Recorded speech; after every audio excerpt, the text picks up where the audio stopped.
All right, and we are live. Howdy, everybody. Welcome back, campers, intergalactic campers. We are spending another night under the stars and sun and moon and other planets in this tiny solar system as we get into our rocket and try to learn the mysteries of this solar system. I hope you guys are doing well. It is a new week, and I am still having fun with this bit, so I'm going to keep it going. Um, I got something in the mail this morning. I got a Switch Pro controller, which I started another playthrough of Hollow Knight just on my own, just to play through it and see how different it would be. And oh my god, the difference is astounding. I no longer suck as much. Now, granted, I've been playing it a lot more recently, so I know what to expect, but also it's so responsive. Christ, I don't have to worry about like my fingers getting sore after trying to hit them tiny little buttons made for rats. Um, Ignoring that, I'm excited for that for tomorrow for Hollow Knight. Um, that's all I got going on for me in my personal life. We're gonna continue camping. As you can see with me, I have stuff for s'mores because what is a camping stream without s'mores? And our trusty survival guide for the universe. You know, it's the Hitchhiker's Guide, literally the guide to the galaxy and everything, life and everything as we know it. So we're gonna take that with us. Last time we were playing, I was kind of fixated on finding this one tower on Brittle Hollow. I'm going to go back to a different planet first because there is a trick that I want to get before we advance because it might make passing time a bit faster. But aside from that, yeah, I hope you all are doing well. I hope you guys are all staying safe and taking care of yourselves and each other. And with that, let's go ahead and get back into the stream. Wait, hold up. We forgot to light our fire. Hold on. Let's take care of that. We have to. Ah, we got it. Yeah, totally. All right, there you go. Trusty lighter. Never fails. We're good. All right, now we got our fire to keep us nice and warm through these cold interstellar nights. And a nice undisclosed beverage. Keep our bellies warm. All right, let's get back into this.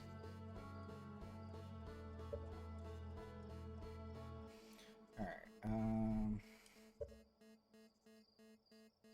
Ignore that. It is unimportant.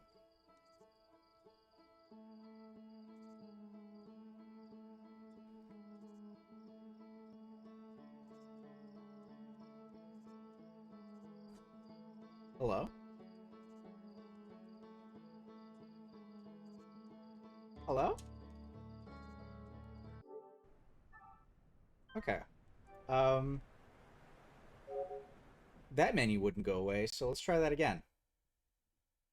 I'm trying to have a camping stream here, and you are making it a little bit difficult, game. Do you mind?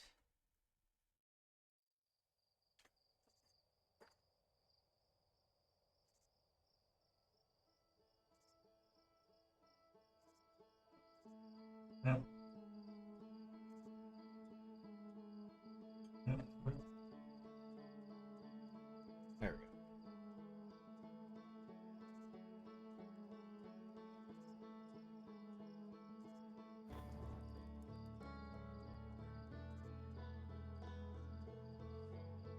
go. Okay, we're good. Resume. I don't know what happened a few seconds ago, but we're gonna ignore that and hope it doesn't happen again. Now, where were we?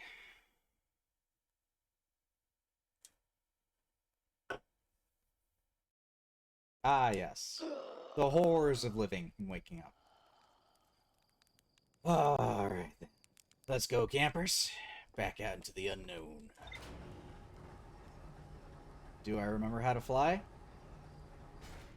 That's a good question.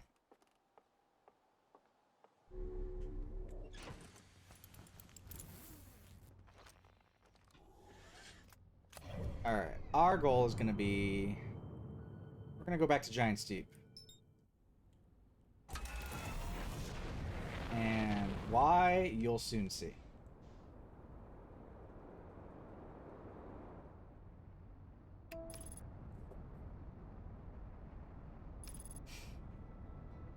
Now remember, campers, as you are flying out here in the solar system, you always want to make sure that you are keeping everything in check, making sure you have enough fuel, and making sure you are paying attention to where you are going. You don't want to fall or fly into any, space debris. It is very easy to pick up speed. And as we enter Giant Steep, let us remember that this planet is very chaotic, so... Right.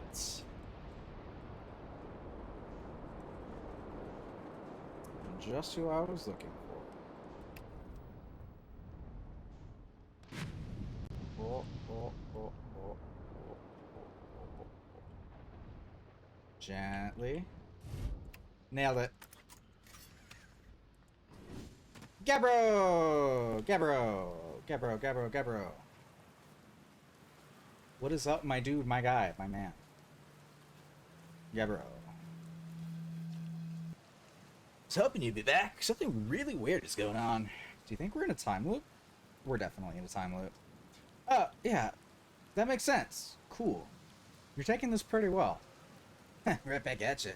Personally, I like new experiences. I've never been in a time loop before. Well, I don't think I've been in a time loop before this one, but then it's not like I can know that for sure. So it's like you and I are the only ones who know we're in a time loop. And if you tell them about it, no one remembers by the next loop. What's with that? Maybe it's because we both made some seriously intense eye contact with a Nomai statue? I've seen my memories replay each time I die, just like I did when the Nomai statue on the beach opened its eyes and looked at me, so maybe... no glowing statue, no time loop awareness? I think that's going to be my leading theory, but if you find out anything new about the statues of the time loop, let me know, okay? I'll be here. Just relaxing. I found something. Nice. What you got for me? Actually, no worries. Feel free to let me know. Find something cool, though. You know where to find me. Let's see. Okay, we've already gone through all this dialogue before. Cool. Take it easy out there. Alright. That's horrifying. So, Gabbro is completely just... I wouldn't say unaffected, but just does not give a shit that we're in a time loop and are just constantly dying. So let's see what this adds.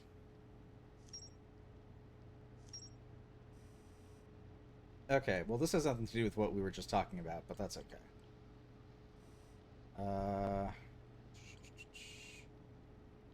Gabbro's Island. Here we go. Gabbro remembers dying. They saw their memories flash before their eyes, just like the time with the statue. Gabbro seems to be the only ones aware that we're in a time loop. Okay, well, we'll have to die a couple of times and come back anyway. Tower Quantum Knowledge. This is what I've been trying to get to. The Nomais built a shrine on the Quantum Moon to aid in the pilgrimage to the sixth location. Remember this final rule. To explore the sixth location, the shrine must be on the moon's north pole. The pilgrimage to the Quantum Moon was a deeply significant journey for the Nomai. After two groups of Nomai stranded on Ember Twin and Brittle Hollow were reunited, it became the united goal to find and visit the Quantum Moon. Okay, the Nomai built a shrine on the Quantum Moon to aid in the pilgrimage to its sixth location. And many Nomai went on a pilgrimage, during which the Quantum Moon carried them to its sixth and most secret location. To explore the sixth location, the shrine must be on the North Pole. Alright. High energy lab, negative time interval measured within the Whitehall Station was investigated. In the canyon on Ember Twin's equator. Every Nomai warp tower then tunes a specific astral body. There's a tower, you must be standing in the warp platform during the tower's alignment with this corresponding astral body. This just explains how the teleporters work, and they notice something strange. Warped objects arrive at the receiver slightly before they departed. The negative time interval between an object arriving and departing was incredibly minuscule, roughly 1/100,000th of a second. The nobody skeptical of their equipment could even measure time such a small degree. So, shit's weird with teleporting. The fact that they are arriving, like, in a minuscule second before they even left is a weird concept to think about. But, you know, I'm not going to let that ruin my day. Well then, that was Giant Seed. I still didn't get what I was looking for. I'm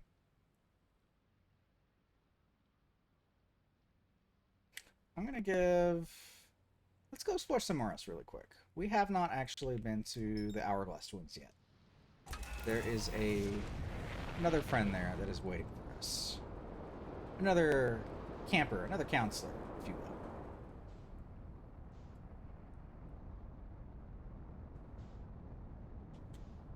There it is. Alright. Let us not fly into the sun. Remember, campers, when you are flying your spacecraft out in space and you are engaging in autopilot, make sure that the astral body that you are heading toward is not behind the sun. You will fall into it and you will burn alive to a crisp. And die. I feel like that shouldn't have to add that you will also die, but there's always one of those guys out there who just you can never be sure about.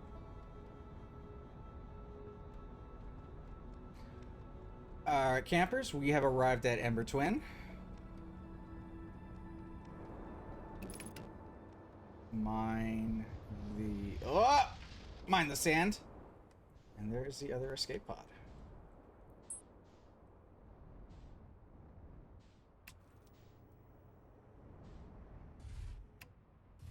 And another safe landing. See, campers, that's how you do it. You just get good. There is our escape pod number 2 signal.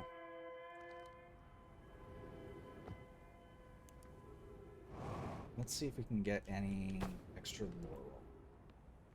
laurel. The gravity on this planet is much less than the other area. Alright, I don't know. We need status reports for all systems and initial things, but first, is everyone unharmed? Our escape pod's passengers are afraid, but physically well. I know everyone survived the crash. That is a relief, at least. You have my gratitude, but we were only able to find the other escape... But were you able to find the other distress signals? I can hear both signals somewhere in the star system, but I don't believe either escape pod crashed on the same planet as us. So we are uncovering what happened soon after they, crashed. This looks to be the vessels in which they all probably put themselves in to brace themselves before impact. Alright. Scanning environment, scan complete. The external temperature is prohibitively high. Verdict is inhospitable. Do not seek shelter on the planet's surface. Go lower. It is too hot here. Collision imminent. Preparing for impact. And escape pod 2. Alright. That is the black box. We saw one similar in the... Oh, God! Oh! Okay.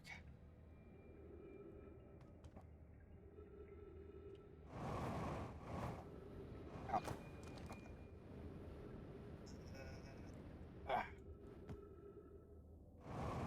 I was not done in here. Thank you. Thank you. Alright. Mallory, the heat from the star system's sun is more bearable below the surface. When our escape pod punctured this planet's surface, it broke into what scans showed to be a cave system with much cooler air. I would recommend that we seek a site down there to build a long-term shelter. No, these passages are a maze. Even with this danger, they are still our best chance for survival. We'll form teams and descend into the caves and look for shelter site.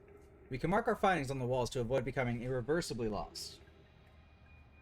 Scanning, scanning. Go get the Varia suit and return. This is not Metroid.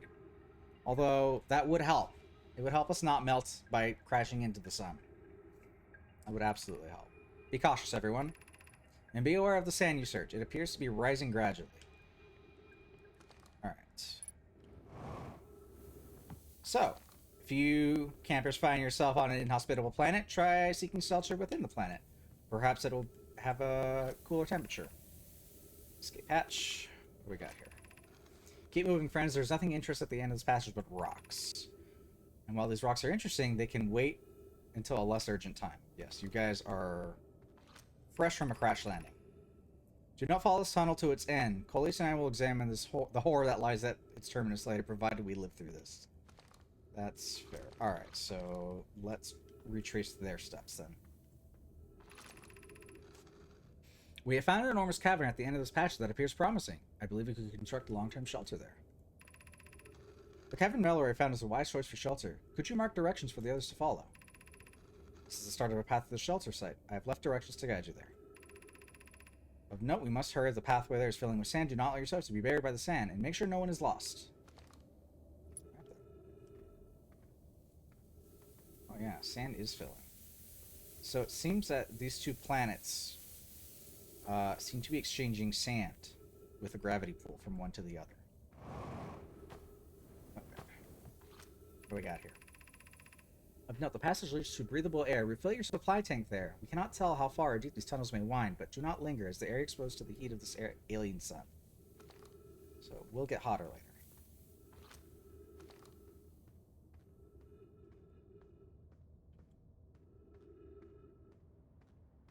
Now, normally, campers, we would use a buddy system when you're on a new inhospitable planet, but that's not the case here, so don't worry about it. Do as I say, not as I do. We got some air here. Luckily, there are some trees. Oh man, that is filling up. Okay, where is the next path?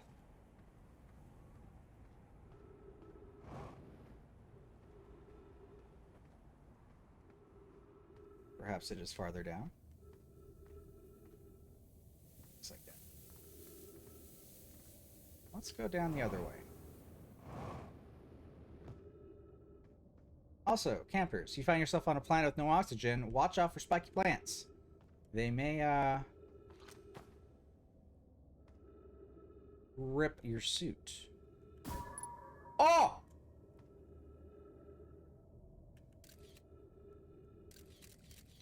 Oh, that's a big fishy skeleton. Look at that thing. That's horrifying. I can't read it, but there's like words in there. Alright. So. There was nothing of note down there. Good to know.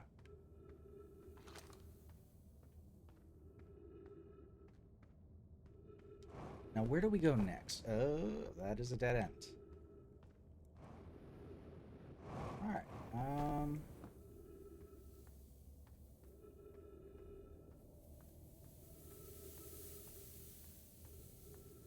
I guess we'll just follow this path.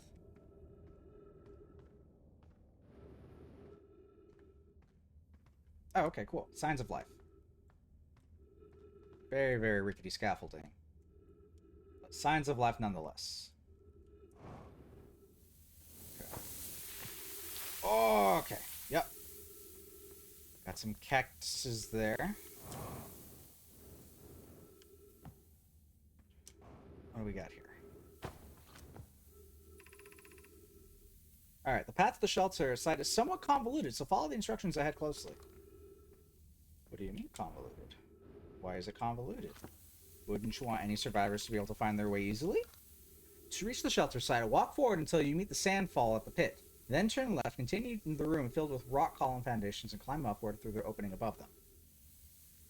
Walk forward until you meet the sandfall, and then turn left. The sand here is rising, so you must be cautious but swift.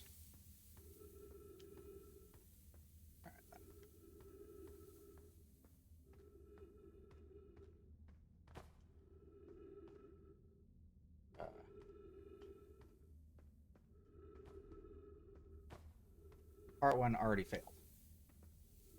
Fish and mailed.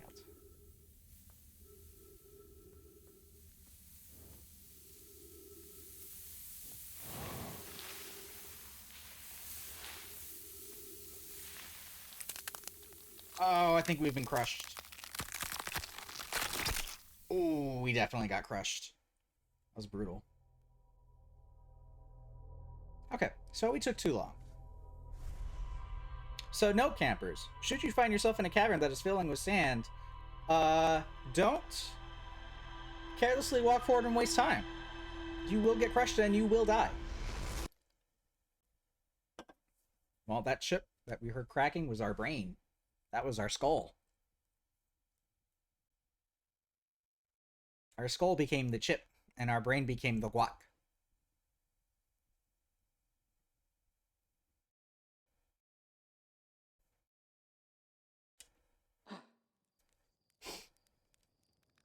Wake up, just like Rup's head. Ow. Alright, let's try that again, but better.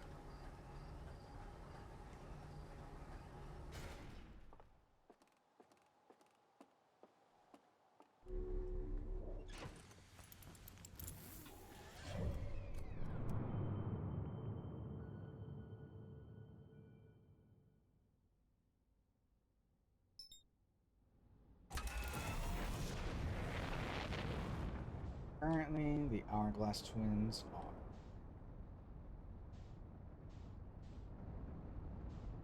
in view.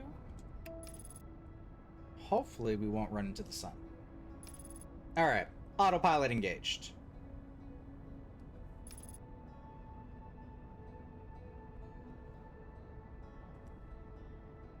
We're gonna run to the other planet first. Shit.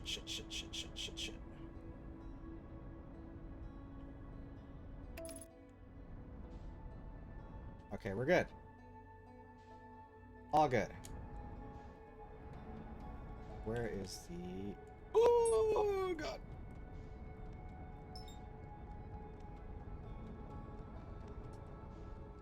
Oh. Oh, hey, campfire. That would be our... We're good. Another safe landing. Smooth. I can fix it. Okay. See? All good. Nothing ever happened. Relax. Hey, it's Chert. Hey, bud. Oh, goodness, it's you. Hello. I take it your first launch went well, then. Welcome to the Hourglass Twins. Mind the sand now. What are you up to? Oilfield's asked me to update our star chart, so I'm out here observing. This is one of the best places in the solar system to spot astronomical events, you know. What's weird is actually I've seen a couple of supernovae today. Usually I'd be fortunate just to see one. Keep an eye out for the stars. Maybe you'll spot one yourself. What can I do for you? How do I know if I spotted a supernova? Supernovae look like extra bright stars to the naked eye, but if you zoom in with your signal you can tell that they're actually enormous explosions. Massive stars go supernova at the very end of their lifespan, which is why it's so unusual to see two in a single day. I wonder if some of these stars are older than we realized. What are you doing out here? Right now I'm documenting stars. Hohenfels noticed our star charts are out of date, so they asked me to update them. Don't tell the others I said this, but sometimes I feel like I'm the only traveler out here interested in doing any science at all. Maybe don't tell Hohenfels either. I think they're pretty deep in denial. Where should I explore? Well, to be honest, I haven't left this lake bed. I don't mean to brag, but I'm really quite good with this little scout, so I've been taking pictures of everything from right here at my campsite. Have you seen the old shipwreck on the Ember Twins' northern hemisphere? The one with the shooting bright beam out into the sky? It's not like one of our own crashes. Surprisingly enough, this one's a Nomai ship. You'll find Nomai ruins across the Twins, but strangely, not a single settlement. Believe me, if there's one to see, I'd have seen it with my little scout. So where do they live? Down on the surface, clearly. Ember Twin is a full cave systems. Though maybe the answer lies underground? How dangerous is that big column of sand? On a scale of 1 to 10, I'd say 7 or 8. Awfully pretty, though. Right now, sand is flowing from Ash Twin to Ember Twin. But did you know that the process eventually reverses? We're not completely sure why the sand flows back and forth between the twins, but it seems to be a natural phenomenon. Oh, and if you'd like to see something interesting, check out the other twin once more of the sand drains off. I promise you won't be disappointed. Okay. Watch out for falling sand, okay? I had to dig myself out once or twice, and that's not half as fun as it sounds. Well, he's in good spirits.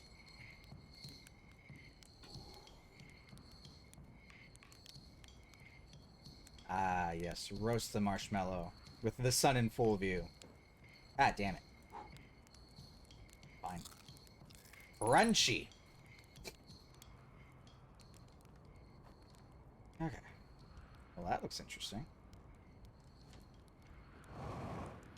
Okay. Back to exploring. Let's go find the survivor ship again and then continue from where we left off. But this time, you know, not die. If we can help it. That's not the survivor ship. There it is. I found you, faker.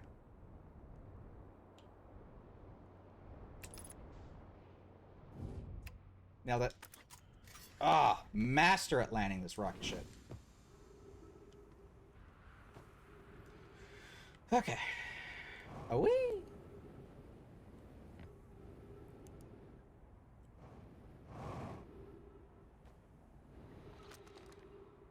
We've already documented everything in here.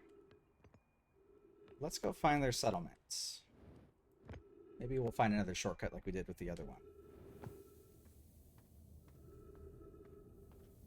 Alright, so once again, we're going to follow the sand. Or follow the path.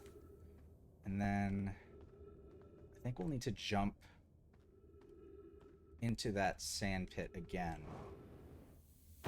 Ugh. I'm here, though.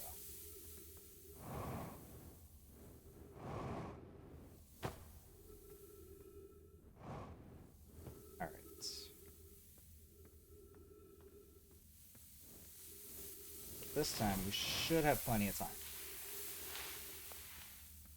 Alright.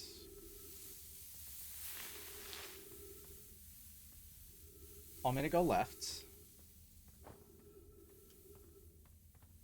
So, let's go left. Whoa.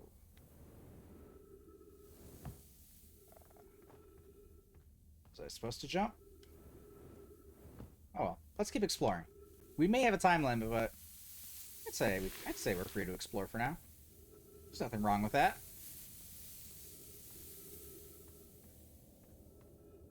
We're not in any huge danger. Oh, that's a dead end. No, that's not. That's not encouraging. That'll be fine. Just stay together. No wandering from the path now. No, I promise I know the path. It looks like I'm lost. But I'm just keeping you all in suspense.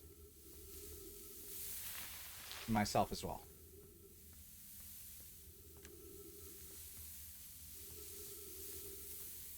Now, this looks like where we came from.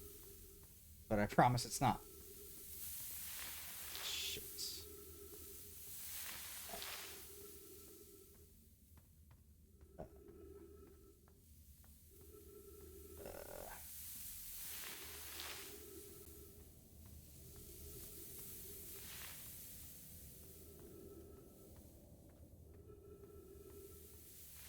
Alright, I have now backtracked to the same area. So I know this path like the back of my hand now. So we don't have to go back there again. Agreed? Agreed. Alright. Back to the actual path.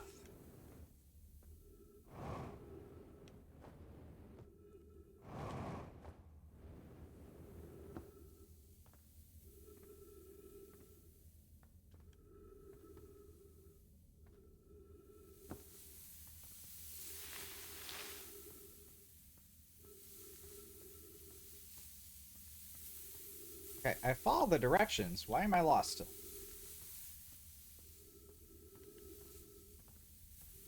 Who lied to me? Who dares? Oh, it's fine. We're just gonna read these directions again. Oh, that was a little too high. Alright. Alright, walk forward until you meet the sandfall at the pit, turn left, and continue to the room filled with rock column formations and climb upward through the opening above them. Okay, that's where that's what I did. Is it not?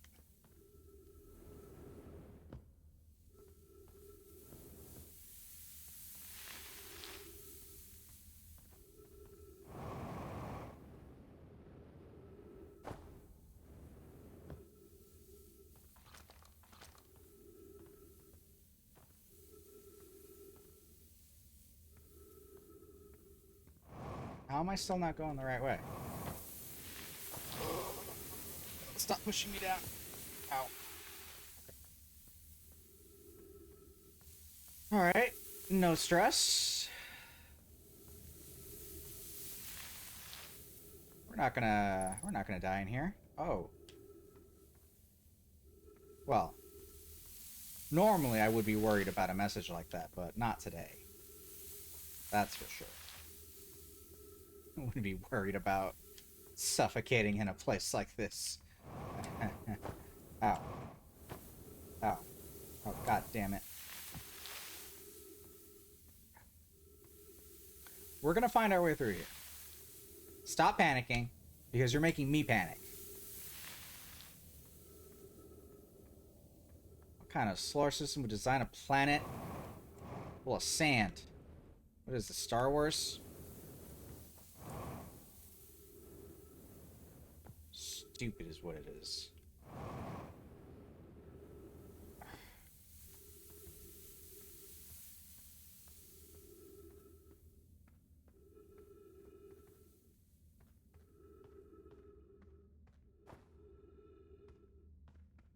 Okay, well, clearly this is not the place to go. Maybe it's behind that.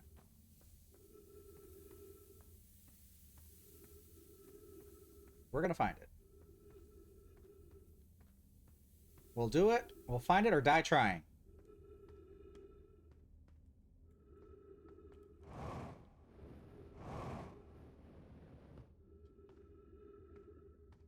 And by the looks of it, we might die trying first.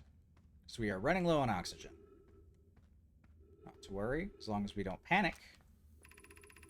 Be cautious crossing the chasm ahead. The bridge Marilyn I crafted will do its job, but it isn't strong. Once on the far side, look for the tunnel. Hidden behind the falling sand, follow and you'll reach the shelter site. Okay.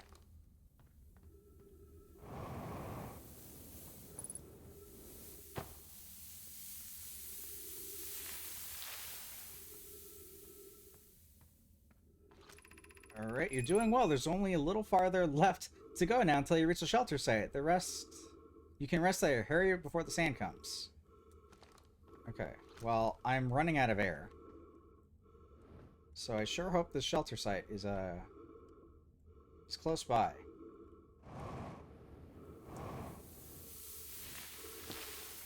Because I only got a minute of air left. Oh, I think I found it. Okay. Don't die on me. Okay. I think we're here. Oxygen? Oxygen. Oxygen. Oh. Oh. See, we made it. Welcome.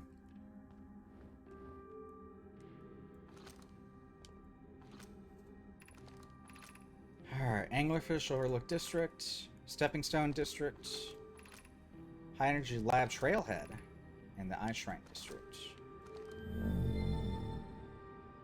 What did that do? Oh! Uh-oh. Are we too late for that? Hope not. Yep.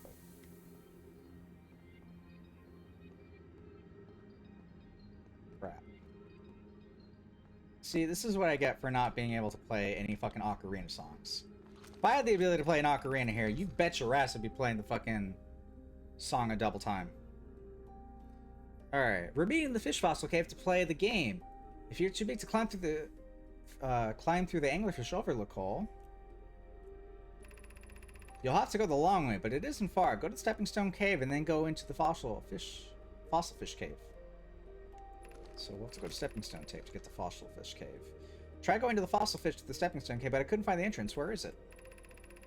Remember to feed the fossil fish first. If you want to go to the Anglerfish Overlook, throw a light into his mouth and he'll show you the way.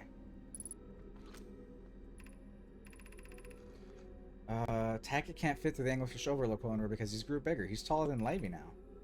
Who cares? Elix is still the tallest. Children's writing.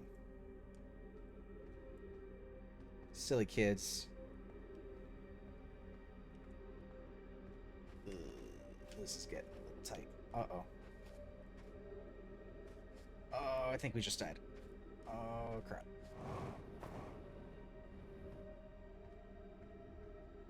Am I trapped here? I'm trapped here. Well then. This is death. Welcome.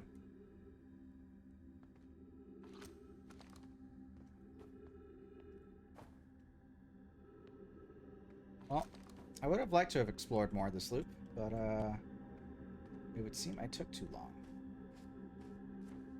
Oh, and this looks like the entrance to the outside. Oh. I made it! I'm alive! Okay.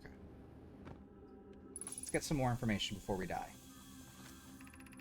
Alright, should we build the Sun Station to power the Ash Twin project? Yarrow, are there other ways to generate this level of power? I understand this proposal is unsettling, but the Sun Station must be built if we hope to complete the Ash Twin project. Theoretically, yes. Practically, no. I can't imagine discovering them in our lifetimes. I also can't comprehend that this is being seriously suggested. The purpose of the Sun Station goes against every standard we hold ourselves to and everything we believe in as a species. Uh-oh. Discourse amongst the culture. Unsurprisingly, I disagree. We're pushing a possible new technology further than ever before. That, in my experience, is a defining characteristic of our species. If we fail, and the probability of this is non-significant, we will without question destroy ourselves, all life here, and the rest of the star system. I wish to protect these species. Oh, we're doing something dangerous. The potential annihilation of an entire star system is too severe a cost. We shouldn't build the Sun Station no matter how badly we want the knowledge that comes with it. Fear of failure is a poor reason not to try. I believe if we're cautious, the Sun Station will work. I believe in Pi. Oh boy. Okay, I'm deeply honored, Idea. I can't comprehend your position. No, I comprehend your position. However, if we aren't all but certain the Sun Station will not cause destruction once we've built it, then I won't support the station's use.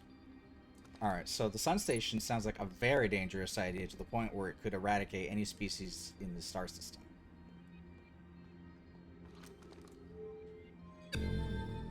Whoa!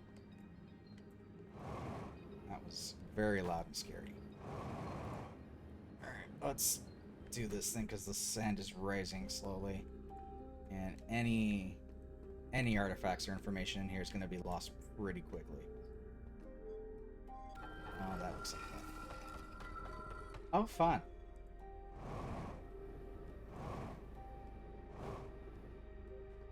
Okay, Ghost Matter.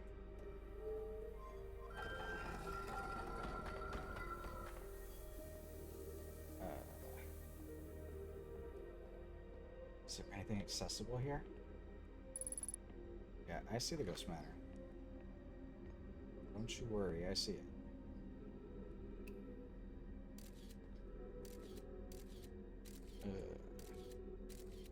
That's a lot of radiation.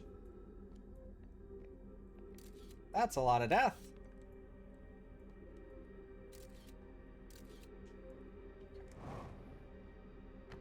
We are careful, we can navigate this.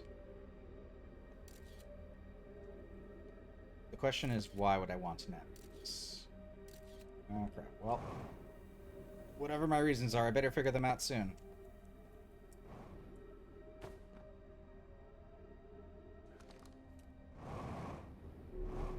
Apparently this is the reason. Okay. Well, we have oxygen. What do we got? Be welcome to this place. This shrine is a space to reflect on what brought us to the star system, the signal from the eye. We observed the eye signal in our travels and followed it to find its source.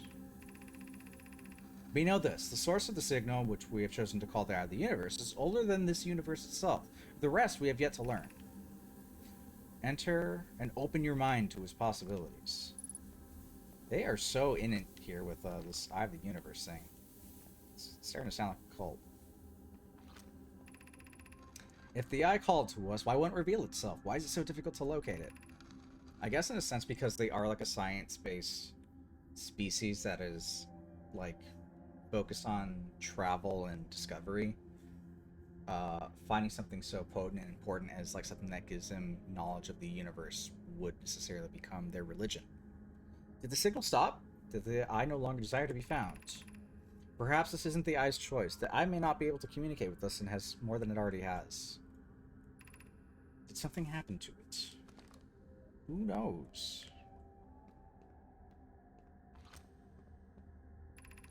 Is the eye natural or artificial? Maybe someone built it. The eye is older than the universe itself. How could something exist before its creator? It could be naturally occurring, though this doesn't answer to how the eye could be as old as it is. Interesting concept. Did the eye deliberately call out to us by sending the signal, or did we hear the signal by coincidence? We could be seeing the meaning where there is none. Suppose the signal was produced incidentally. Does it mean the eye is any less important, though? Perhaps the eye wanted to be found. Could it be sentient? Maybe it shows us. That's wishful thinking. Does the eye desire something from us? Could it need something? Could it need us in some way? Also wishful thinking. Maybe it doesn't have to be us. All very interesting concept of like an importance that they've like placed upon themselves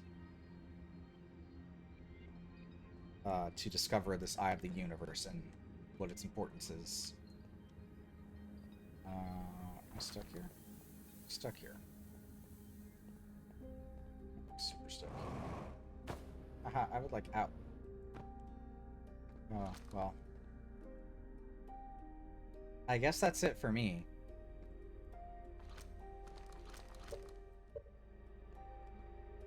Yep. There's the sand. Alright then, let's pick our place to die.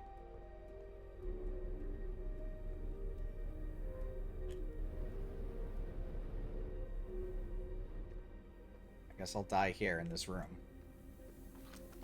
But as I die, let us reflect on what we've just learned. So, this species followed the signal from the eye of the universe, and essentially built a religion around trying to discern why they got the signal, what the signal's purpose is, and what information this signal could hold and what it means. We're going to be crushed again. It's very interesting, especially with the way how they hold themselves so important as to be the only ones who can really discern what this is. Ugh. Every time. It's so gnarly sounding. Alright, well now we know the proper way in, I think. So let's do it again, but better.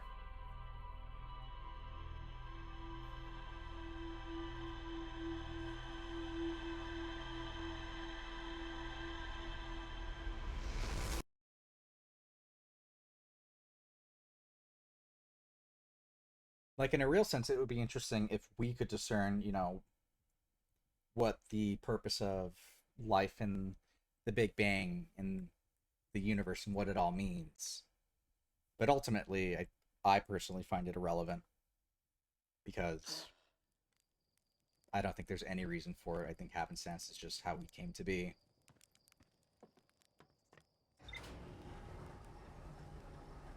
But it's always fun to question. I wonder why or what if.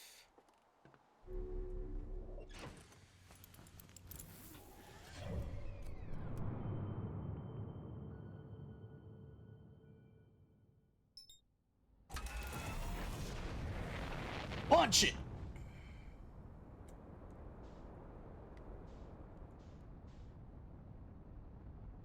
That planet disappeared. Hey, Terra Turtle, how's it going? How are you doing today? Oh, you're lurking. Lurk away. Welcome back to our space camping trip.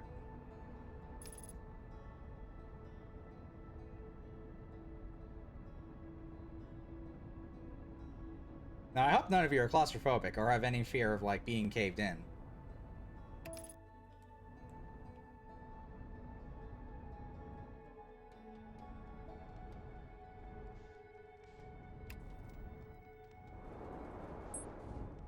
Oh.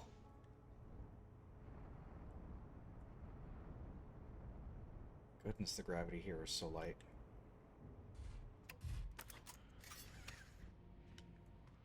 Alright. I'll back in.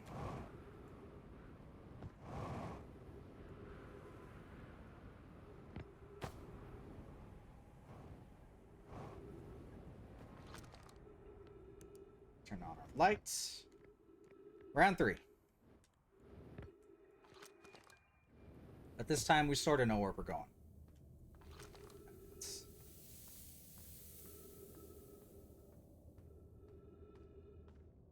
So I think we're going to want to go to the deepest parts first because that seems to close up the fastest. And that's where a lot of the information we want to be.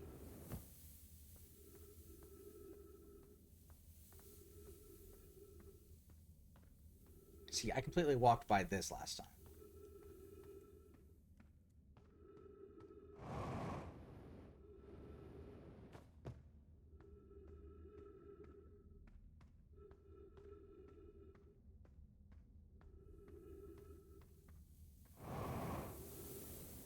Jump across the sand pit. Watch out for the cacti.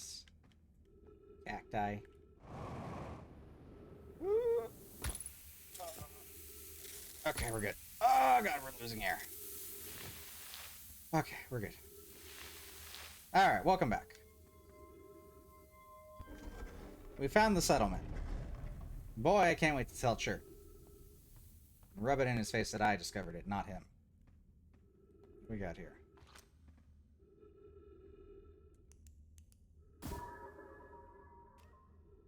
Alright, so apparently they said something about feeding it. This is amazing. Look inside the cave. How did this come to rest here? We haven't encountered others in these caves. I think this is a rare find. From what we can see, Colis and I believe the specimen must be old indeed. Imagine what we may learn if we can examine it. We both agree that it's unlikely this dry planet in this horrid place of origin, especially considering what we've observed during the vessel's evacuation. Clearly, this hole is too small to have fit through. Hypothesis, there is another entrance to this cave. If there is, Colis and I will find it. We can't leave valuable information undiscovered. An update. We need to find a way inside quickly. Mallory, because when I returned to search the entrance of the cave, there were children playing on the specimen. Oh, so they found it before they did. Losers. Alright, so we're going to leave that there, because that's going to be our guiding light later. According to what the kid said.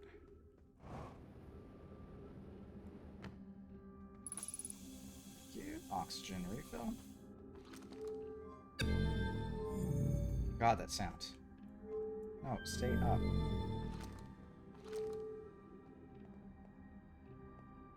Oh my goodness, that is a long way down.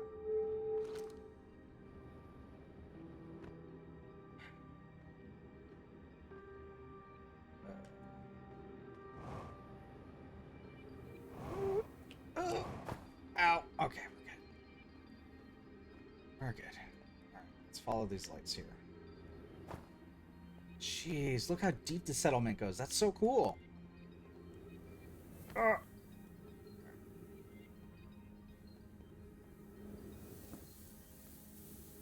Ouch, skeleton.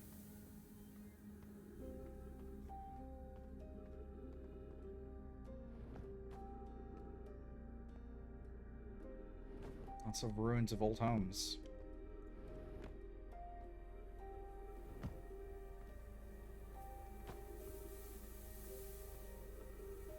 What do we have here? High energy lab. Seems pretty important. Before I go exploring that, though. There's nothing else here. So, I guess we're going to explore the high energy lab.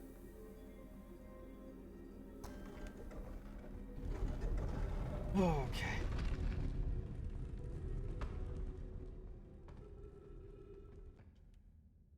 Oh boy. The sand is already starting to take us. Well, that's not good.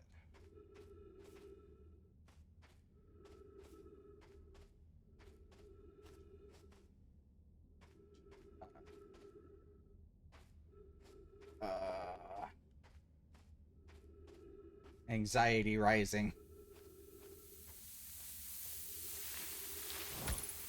Ow, ow. Okay. All good. Shit.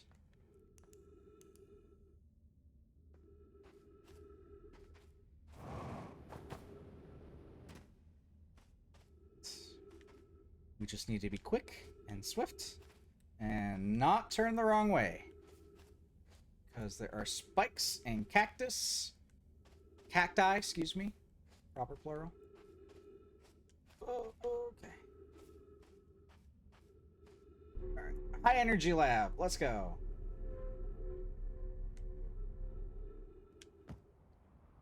I made it.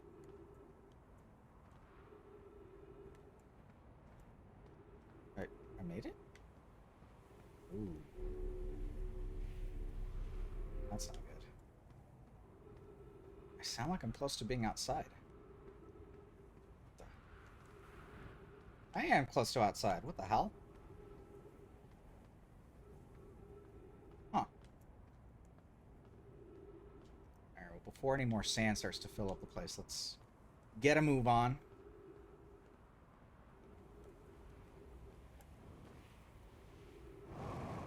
Alright, I think that's where we're trying to get to.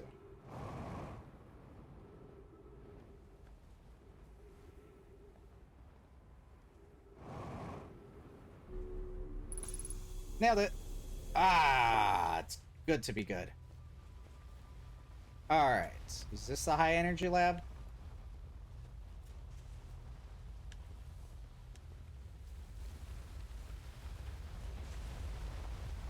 Wow.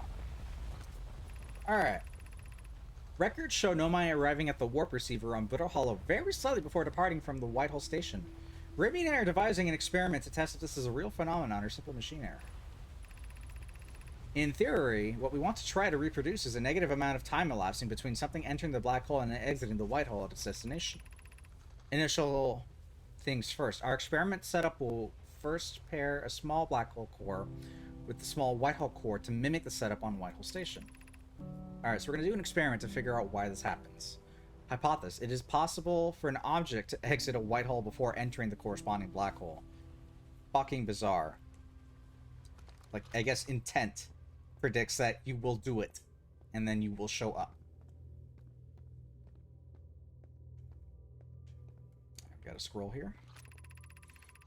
The Southern Observatory is asking if creating a 22-minute interval is possible, that is, to have something arrive 22 minutes before it is actually sent through the warp.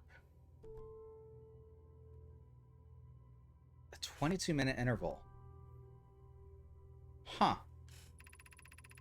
We've learned the negative interval of time between departure and arrival can be increased by adding more energy to the warp core. Problematically, the energy required to extend the interval increases at an exponential rate.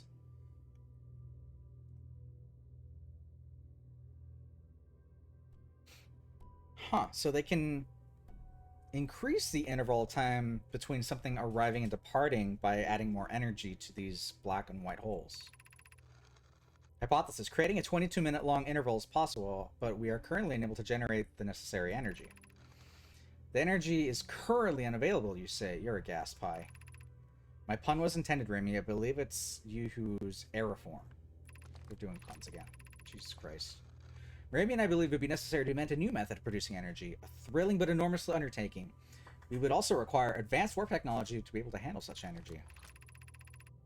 We would also likely need an enormous space to fit these proposed new energy and warp technologies together. The only location large enough would be Ash Twin.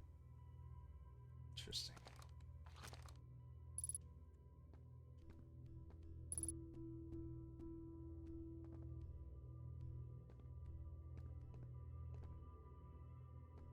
Huh.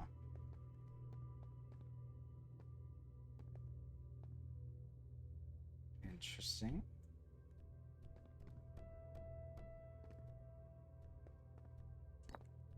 Got a scroll here. Let's see what this is about.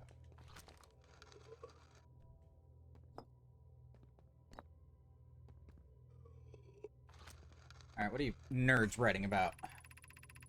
The Astron project will be our biggest undertaking, metaphorically and physically. To build it, we need a way to travel quickly between Ash Twin and each location that holds crucial project materials. Okay. What if we use warp towers, like the one we have on Whitehall Station, to connect Ash Twin directly to each critical location? Of note, each tower in Ash Twin will warp to a different planet. Oh, we have a fast travel warp system here. My gratitude to those noted my impressive language. Yes, the sun is not a planet. I believe this has been sufficiently clarified. Kindly stop reminding me. Stop adding me. We can design a shadow to visually reflect its warp destination. The giant deep tower, for instance, could resemble a cyclone, and we could model its Timber Hearth Tower after a geyser mountain. Ah. Pokey, Root, and I can begin work on this immediately in the Black Hole Forge. This will keep us busy. So now they're getting to work on the Black Hole, or on the Ash Twin project. So apparently they have a whole warp system. What we got here? Oh, hey. The store will need to remain closed for some time. Pi and I are running an experiment based on extraordinary findings from the Whitehall Station. An update. The High Energy Lab is now being used to design the Ash Twin project. If you're here to help or even just observe, be sure to use the Sun City path to the lab. Remy and I will be running this experiment until one of us, specifically me, can prove the other wrong. So although it's inconvenient, the lab currently can only be accessed by the path from the Sunless City. Okay, so this is the outside entrance that we would have been told, go fuck yourself. Inviting stand-in would disrupt our setup and can have enormous consequences. We realize this is an intriguing prospect, but the door must remain closed nonetheless. Oops. Alright. We'll just leave that closed then.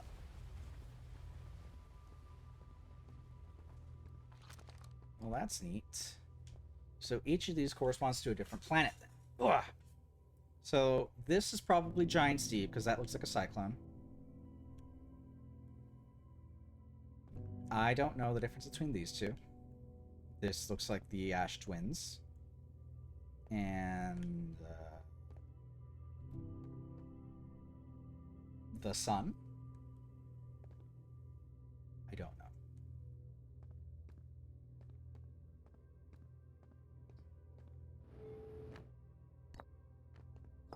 I didn't even see that. Why can't I just yeet this shit into space?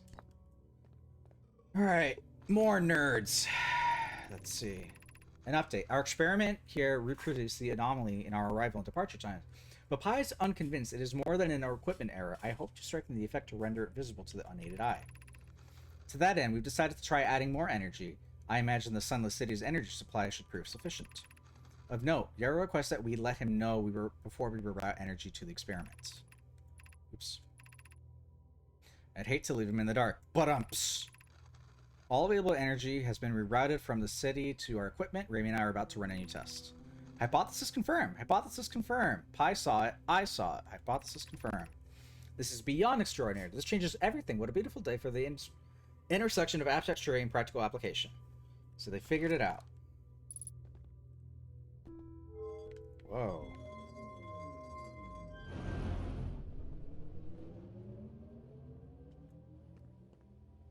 So I just rerouted power.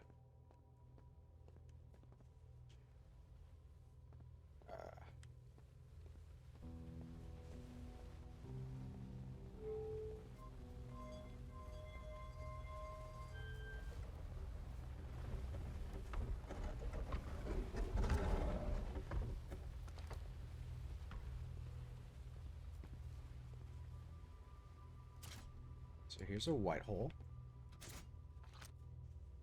And wait, is this the wrong one? I guess it doesn't matter. And let's get a black hole. Whoa.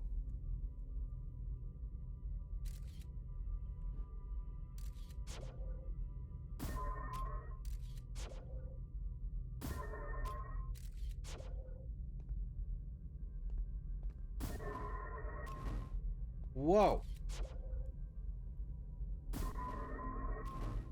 So there it is. It does come out like a few seconds before it enters the other one. Huh.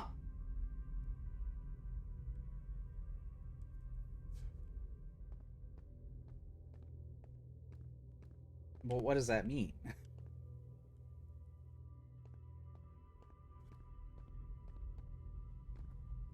So theoretically, with enough power, you could...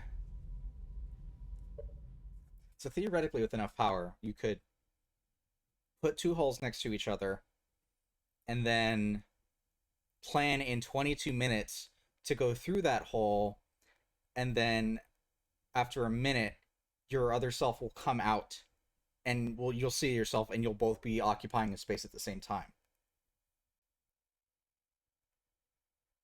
Oh, that's weird to think about.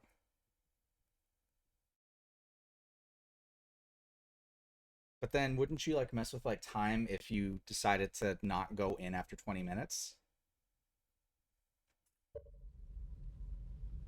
That seems like a good way to just fuck with space time.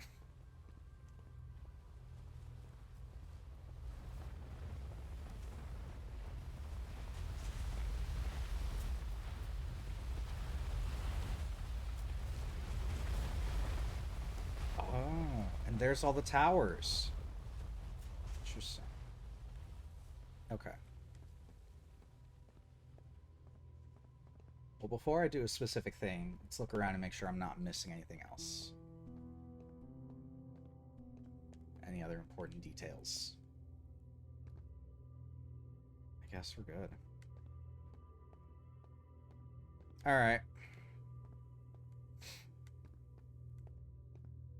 Who's ready to see some shit?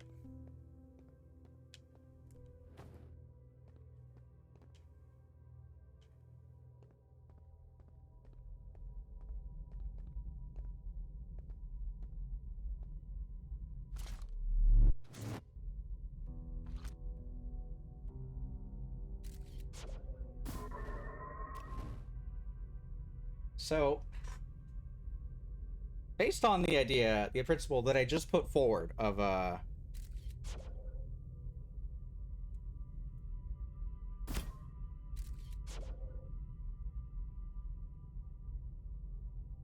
having two things occupying one space. See what happens when I do this.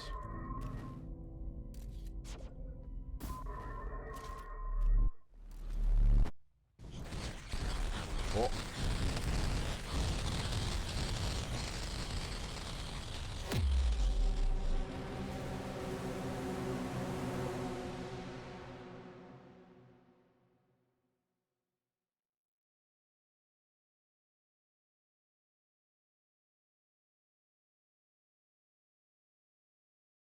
Deserved.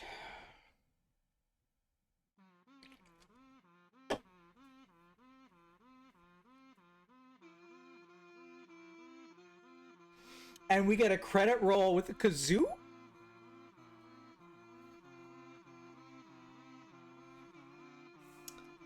And that, campers, is how you destroy the fabric of space-time. Messing with black holes and yeah.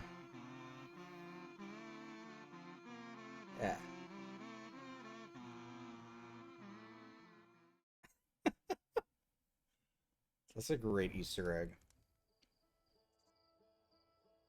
But yeah, like I said, if you were to just fuck with that before it's supposed to go in, then you would just create a duplicate, and now you have two of the same object occupying a space.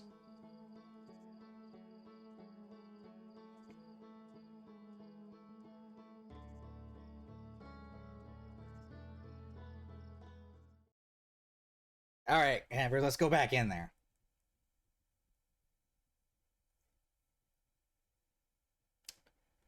Understood.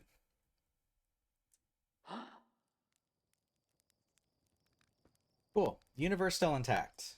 Or I guess we'll just, we'll call that a mulligan. That was an alternate reality where we decided to press our luck by destroying, space-time.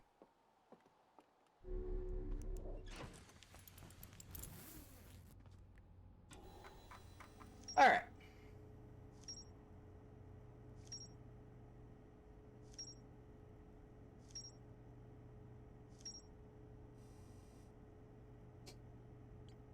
So, we have learned a bit more about the Ashton Project.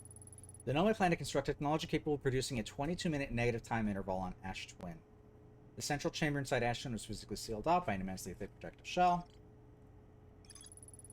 Designs for each of the towers on the Ashton's equator. Each warp tower warps to a different planet, although many Nomad were quick to note that the sun is not actually a planet. Each tower was designed to visually reflect its warp declination. The towers allowed the Nomad to quickly travel between Ash Twin and all other locations crucial to the Ash Twin project. The Nomai successfully produced the temporal anomaly first observed at the Whitehall Station. Warp's object appeared to arrive before they departed. The Nomai discovered that they could increase the negative time interval between arrival and departure by adding energy to the warp cores. The Nomai wanted to know if a 22-minute negative time interval was possible. They concluded it would require new technology to produce the necessary energy, as well as an advanced warp core to handle these energies. The astronauts proposed for a location for the project. Okay. The Sun Station. The Nomai debated building a sun station in order to power the Astron project. Sunless City. The Nomai built walls of huge underground cavern. The city is divided vertically into 4 districts. The Nomai debated building a sun station in order to power the Astron project. Several Nomai opposed its construction, arguing that the failure could result in the destruction of the solar system. That's pretty serious. The Nomai traveled in the solar system in pursuit of a signal from something older than universe. They needed a source of the eye of the universe. Sure, it's camp. Trader set up an astronomy gear on the North Pole of Ember Twin. Trader spotted an unusually high number of supernova recently. Escape Pod 2, we found that. Anglerfish fossil. You found a cave with an anglerfish fossil inside, but opening is only big enough for my scout. The Nomai learned how to evade the anglerfish, theoretically, at least by studying an anglerfish fossil they found on Ember Twin. Nomai children used to play a game of Fossilfish Cave. The only way to enter the fossil is by Stepping Stone Cave. The entrance to Stepping Stone is hard to see unless the anglerfish is fed a light first. Okay. So let's go back.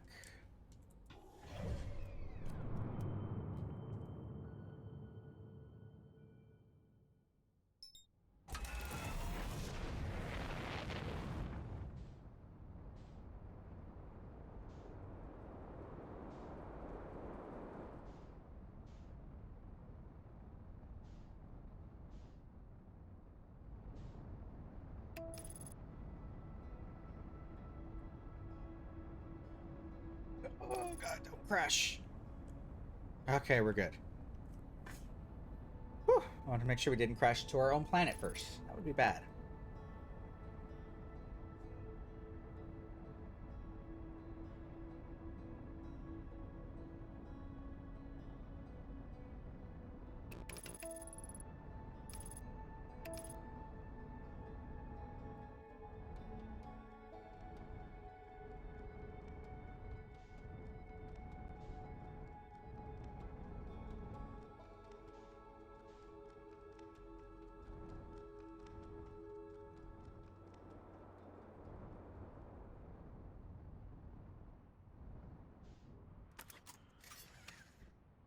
You know what?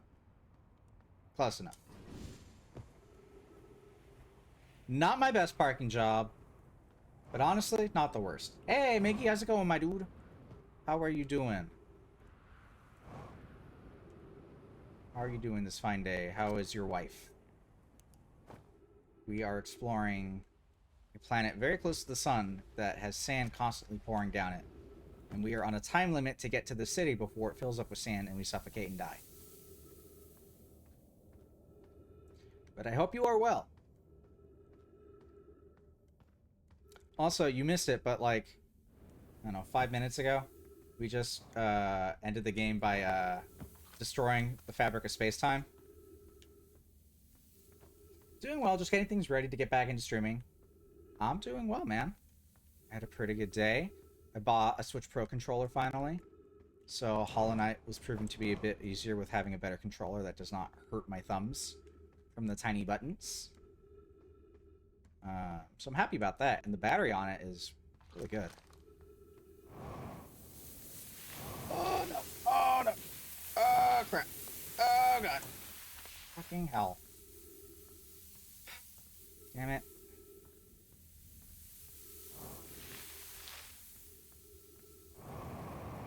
Fuck's sake. Alright. Let's try that again.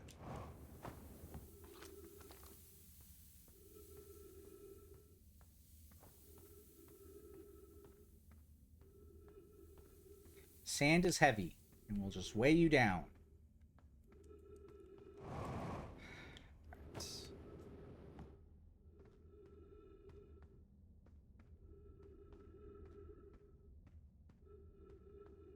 Attempt number 2. Don't touch the sand. There we go. Alright, now we're going to fly through here, and we're going to avoid all the cactus. Oh, shabam! Threaded the needle.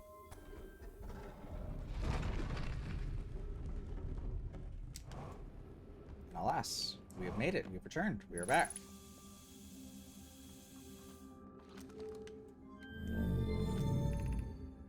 Alright, so we went to that high energy lab. That's where we went.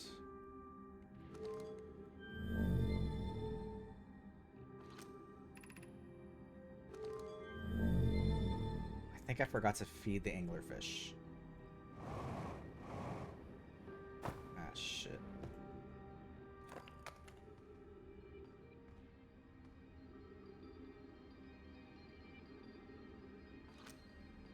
Well, thankfully these signs just put themselves back up.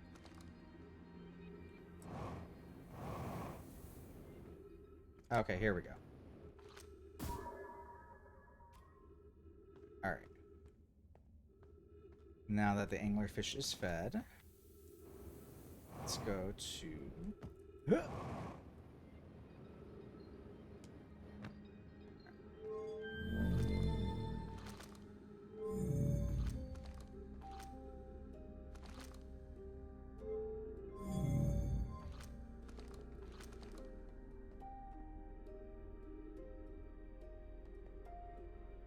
So these lights means that these are the only doors that matter, right? Is this the Stepping Stone District? That it is. Alright. And now that we have our lights, this should be easier for it to guide us. Goodness, it was dark.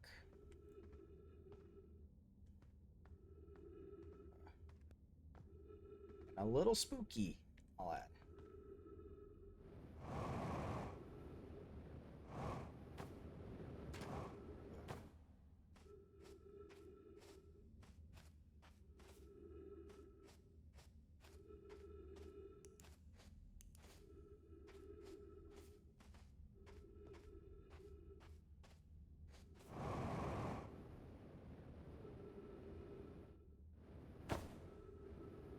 Sand is still rising.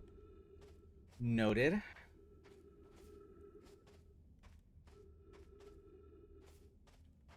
Ugh, that's a good way to die. Hopefully that wasn't where I needed to go.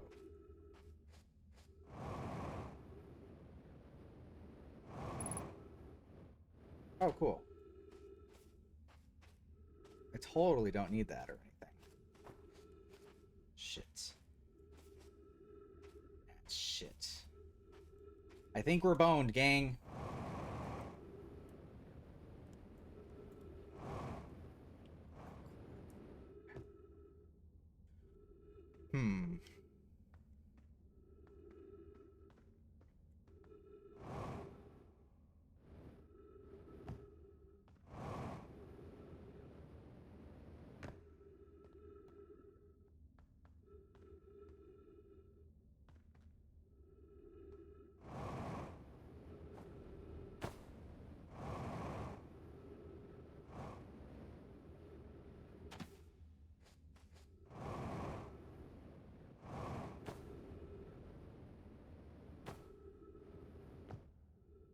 Wait, it says my scout's like right here. So I gotta be close by to it, right?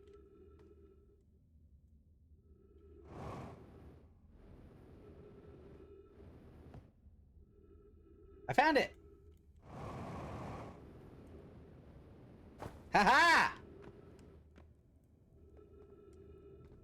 Jesus, look at this anglerfish. Alright, we made it. Puzzle solved. I am a genius.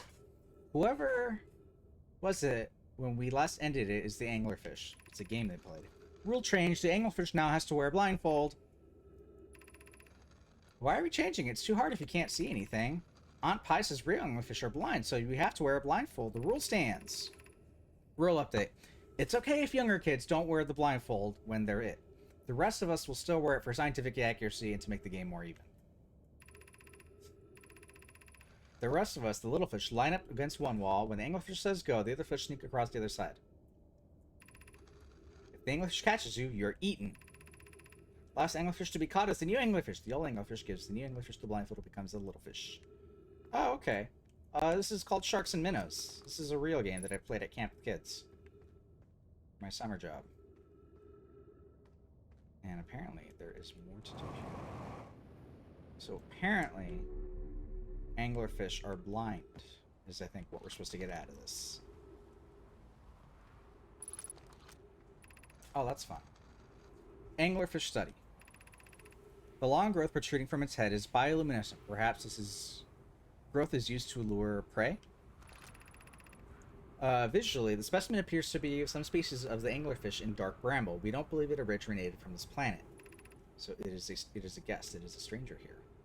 This anglerfish's digestive tract suggests death by starvation. An update. Melloray, while I was here making sketches with the anglerfish, I observed the children and saw earlier playing here again.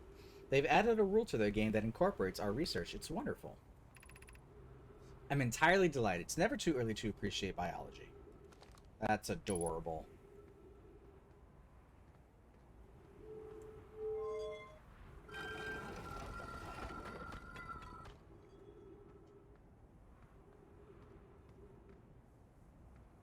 Oh, I'm here.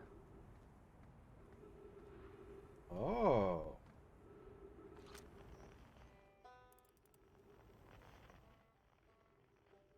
Yeah, Chert wasn't kidding. There are supernova happening. Speaking of, let's go find him.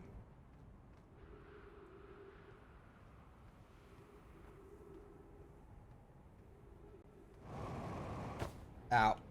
Okay. Uh-oh. Uh-oh. I should go back to my ship. I am running low on air and fuel. I'm going. Annoying. Alright, I'm back. Chill. Okay. Well, we're too late to do anything else there, so let's explore what else we can around here.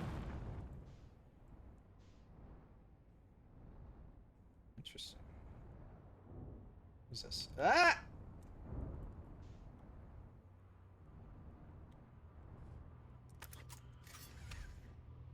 Uh-oh. Uh-oh.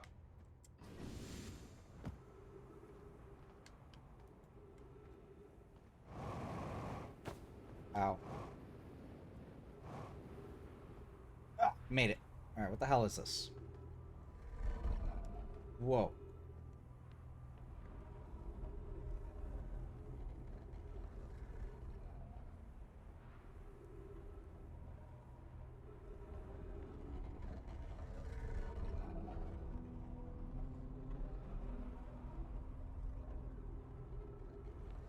I think they built...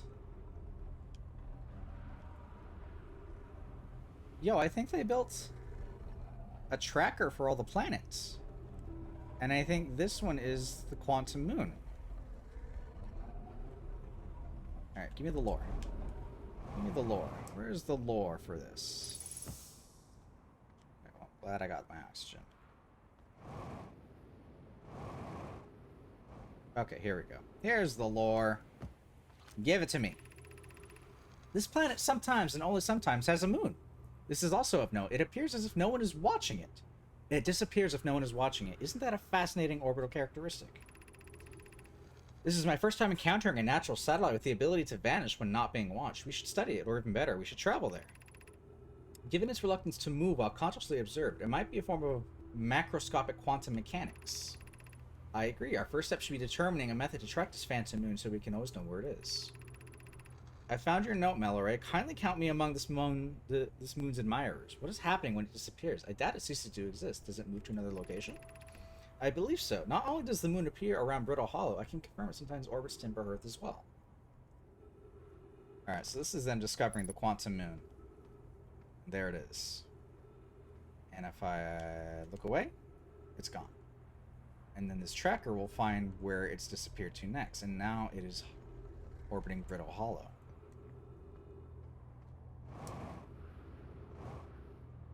How neat. Oh, there's other things here. Hold up. Oh, this is church stuff. Church research property. Property of church. Clearly, they know why making astronomical observations here. They chose an excellent spot. What is this big rotating device for, and what is it the Nomai were observing? I'd posit there's something special about the orange symbol on that device. How the new Oxford's translator tool would be nice to have handy about now. Ah, yes, that is a thing that we have. We're discovering everything here about this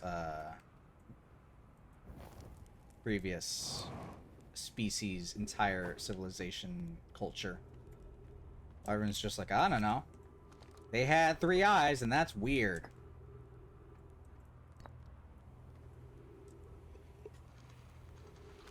What are they talking about here?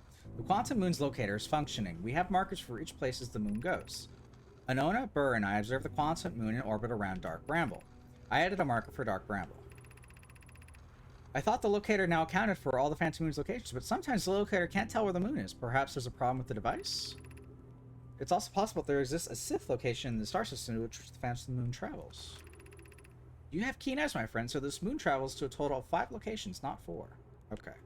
So there is now a 6th location they've discovered, because it just disappears. Sometimes cannot be found, no matter what.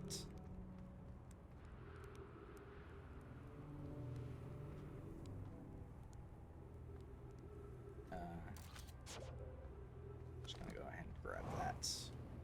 Go back to my ship that is now set itself upright. We're good. I mean, I landed it like that. Let's go see what Church has to say about any of this.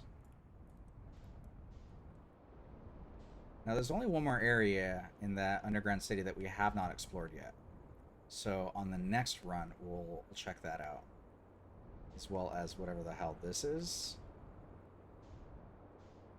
Ooh, there he is.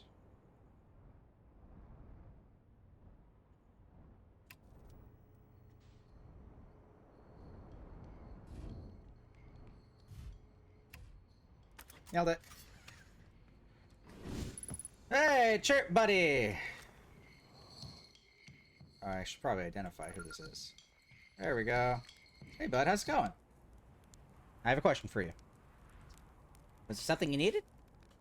Why are so many stars going supernova? I have no idea. Massive stars go supernova when they reach the end of their lifespan. It's possible that the stars are older than we realize. Or maybe our models are wrong and they don't live as long as we expected.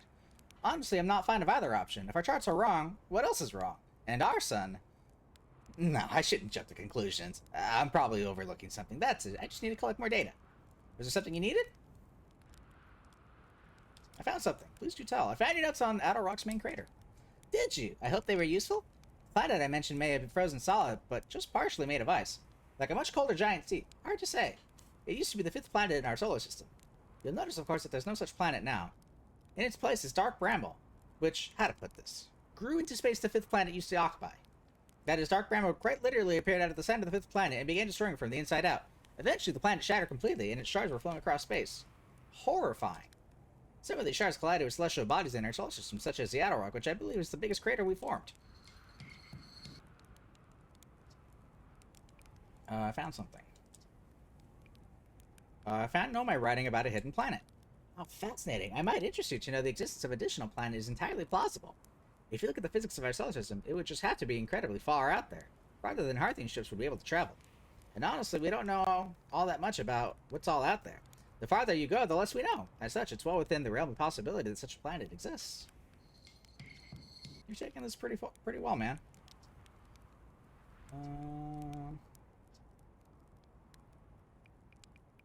Just saying hi. Shop of stars, I mean sand. Good for you, man. I'm glad he's doing well. Wouldn't want him to start going crazy or anything. That sand is filling up, alright. What's through here? I don't believe I've been through here yet. Oh, I see.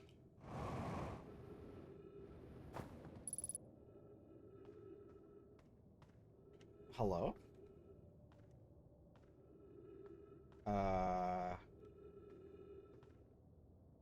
Is this a quantum rock?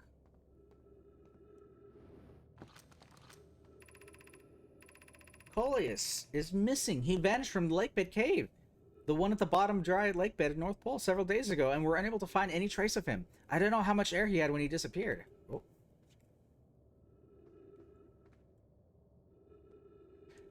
When he disappeared, I beg any friend reading this, help us recover Coleus. This rock's very familiar. Did you travel here for my sedimentary friend? Because your unique color and texture appears identical to a rock I met earlier. Was this the same rock fragment in the cave we found at the bottom of the dry lake bed at the North Pole? Coleus, we plan to re-examine the northern lake bed cave. Maybe our friendly rock will meet us down there. An update. Mellora and I went back to the lake bed cave and observed this rock again. Sometimes it's there and sometimes it isn't. That means the rock wanders like the curious Quantum Moon does. How curious.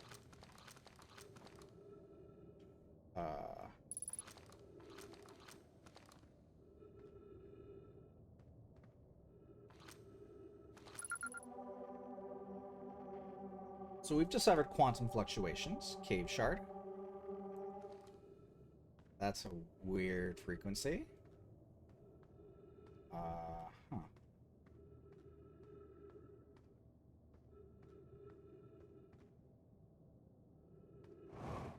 Okay. Let's see. Northern Lake Bed Cave. Jesus. Jump scare rock discovered. Oh, and we are running out of time. We gonna get squished? Yeah, we're gonna get squished. Okay.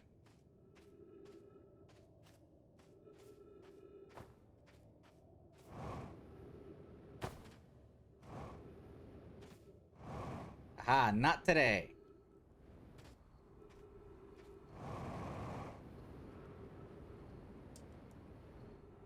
Oh, that's really high. Oh, that's really high. Ah! Okay, we're good. Ah. Alright, let's review. Alright. Quantum Moon Locator, Quantum Caves, and the Lake Bed Cave. Where's the Lake Bed Cave? The Wonder Rock is first spotted in a cave at the bottom of the dry lake bed on Ember Twin's North Pole. A nomai named Coleus mysteriously has vanished from the cave at the bottom of the dry lake bed on Ember Twin's North Pole. So we need to come back here when this is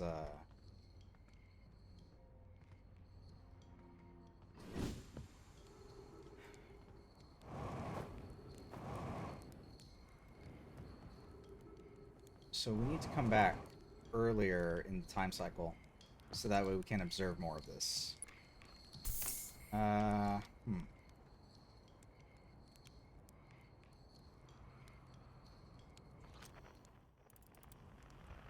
at that one go out.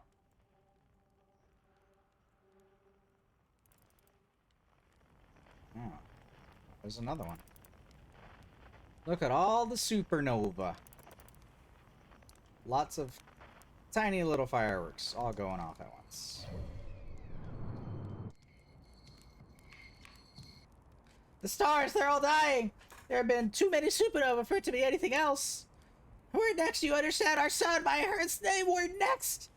What do you mean by we're next? It's the stars, see? Oh, the stars are dying out. Oh, why did we have to be born at the end of our universe and our sun? The star charts, why? Why did I want to update them so badly? I didn't have to know, but no. Oh, no, I had to update the star charts. I had to go looking for things I shouldn't have. And now our sun is about to... Oh, I don't feel well. I'd like to be alone, please.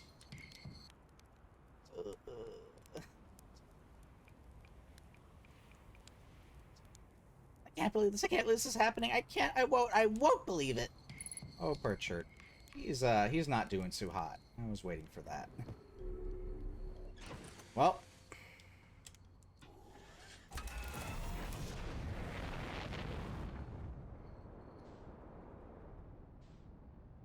While we're at it, let's check out the other planet. Let's see what this has got going for us.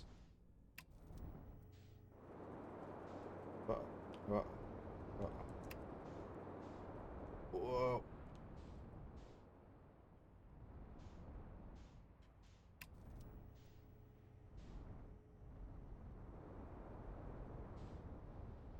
No, I don't want Ember Twin. I would like the other one, please. There we go. Ah!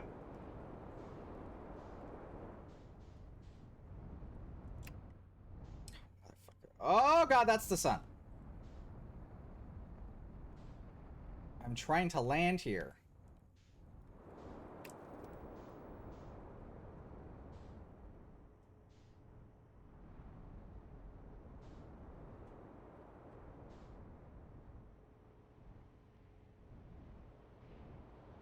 So, you know what? I'll take it.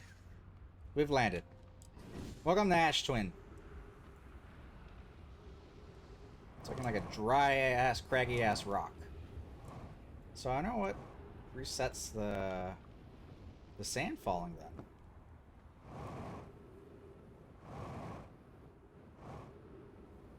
Okay. Wow, this is empty.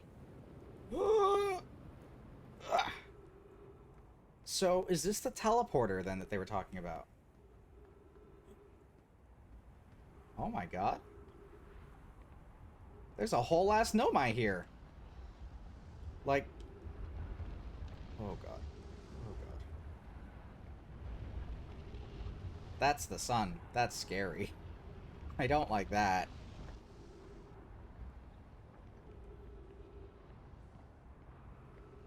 There's a whole ass Nomai just right here.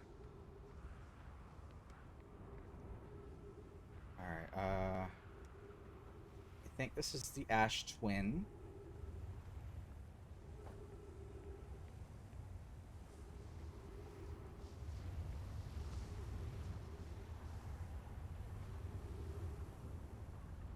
So which one does this teleport me into then?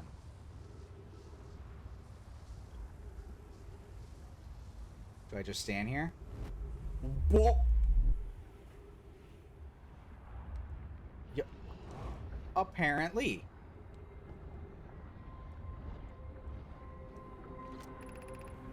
Return status charge to activate return warp. Huh. Whoa. Okay. Well, we're back.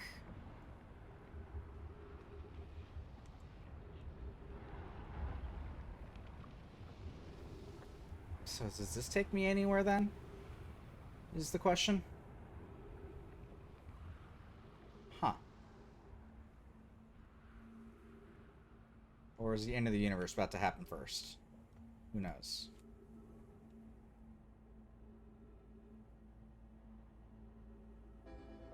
Oh, yep.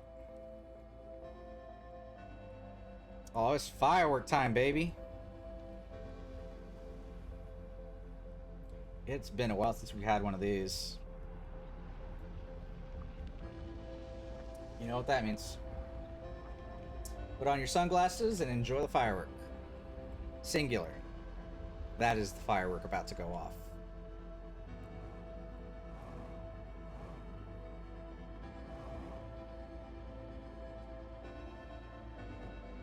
Oh, we can't even go to the sun one.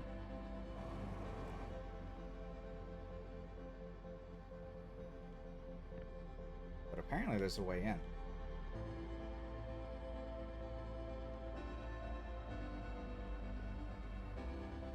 Ah! Oh, I found the way in. Well, too late now.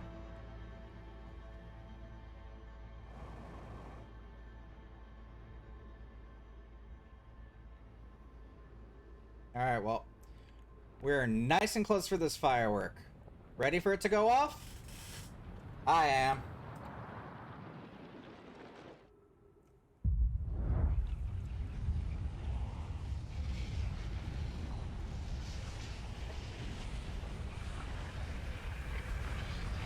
Woo, mama!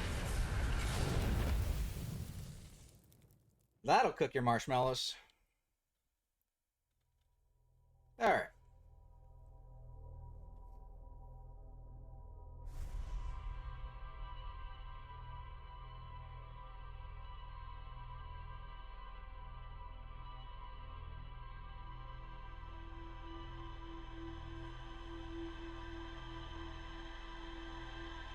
So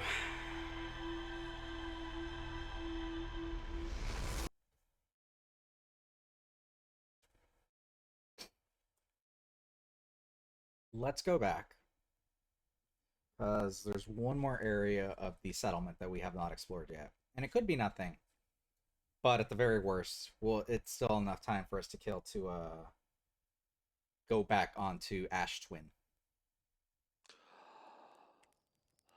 Ah, nice and toasty.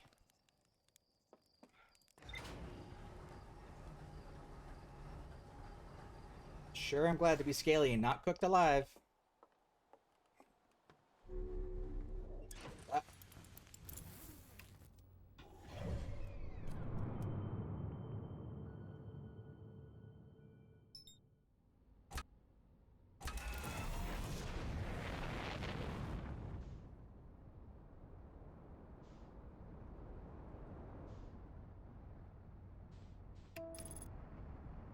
Hopefully we don't crash to the planet while trying to take off. Alright, we're good.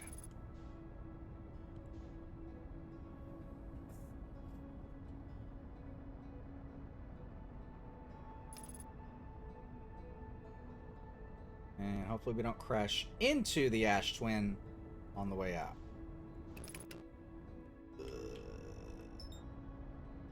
Like this. We don't want to do that. Ah! Okay, we're good. Alright, I may have broken my ship. Just a bit. We can repair it. This is what we trained for.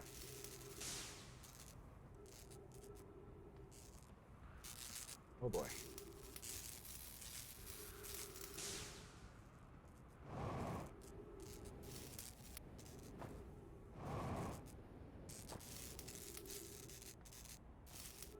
I can fix this.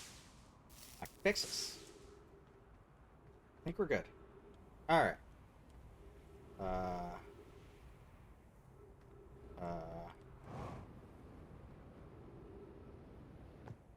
Get me back in. Ow.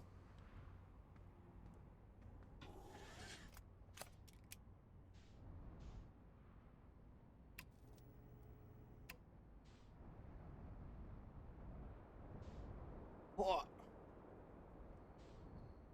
Okay, I'm not entirely sure what just happened, but I'm gonna ignore it. Also, what the hell is that? I gotta find the emergency spaceship signal.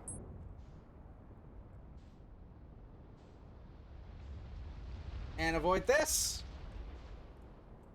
There you are. Found you. Baker. Alright, nailed it. We're good. Alright. Ah. Happy landing. Ow. Ow.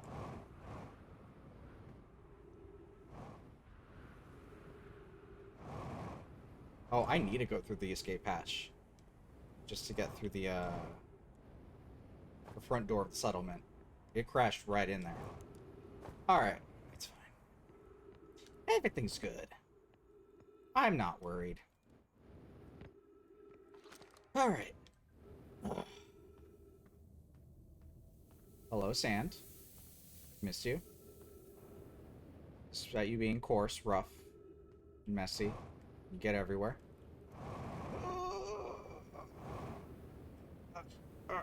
Okay.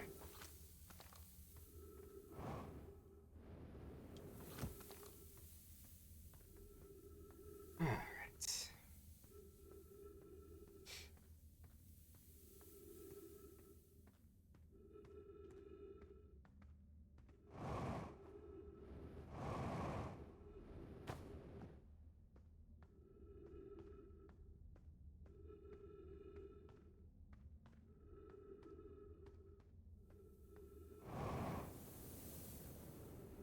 Alright.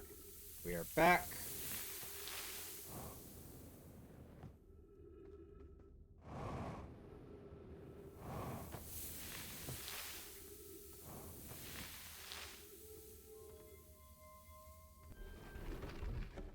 There was one more area we have not gone into. Let's go explore that. Huh! We went to the Ice Shrine District. Energy Lab. Stone District. Anglerfish. This is the one I don't think we, like, fully explored. Hey. Stay up.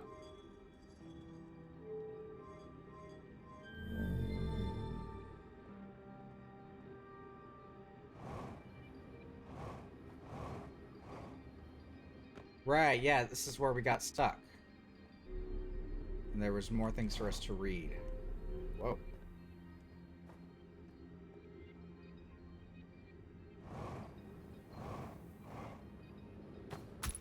Ow, ow, ow, ow. Okay.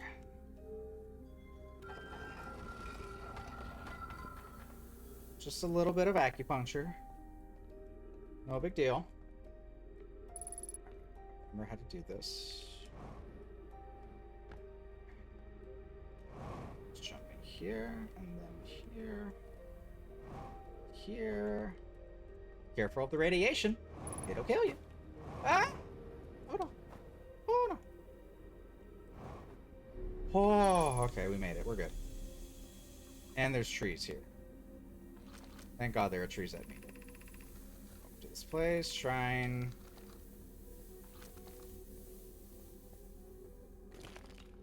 Wait, we've been to the shrine. We've already been here. What am I doing here? Am I stuck here now? I would like to leave. Shit. We might be stuck here. Well then. Oh no, wait, there's a way out right here. I am a fool.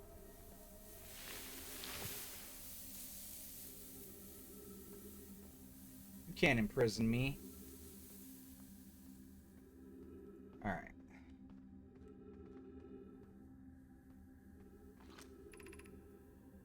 Gravity cannon. Excuse me? Excuse me? What do you mean gravity cannon? What do you mean there's just a door labeled gravity cannon?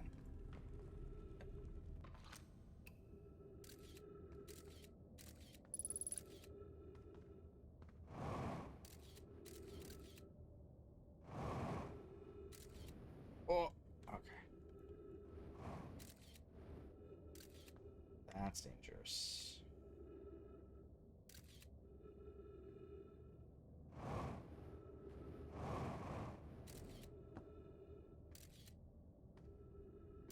Thankfully, we went the right way.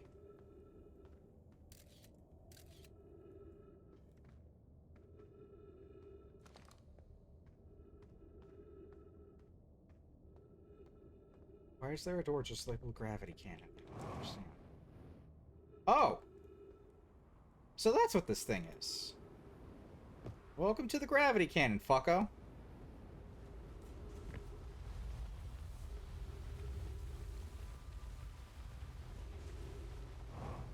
Huh. Where's the store go?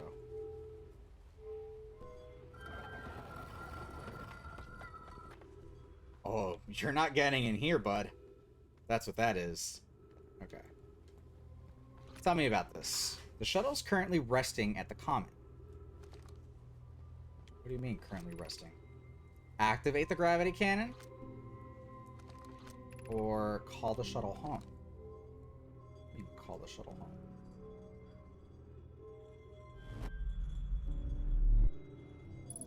Whoa! Okay. Well, campers, you're in for a special sight today. We've just recalled a Nomai spaceship. So that's cool. What a treat. Whoa! With Nomai gear.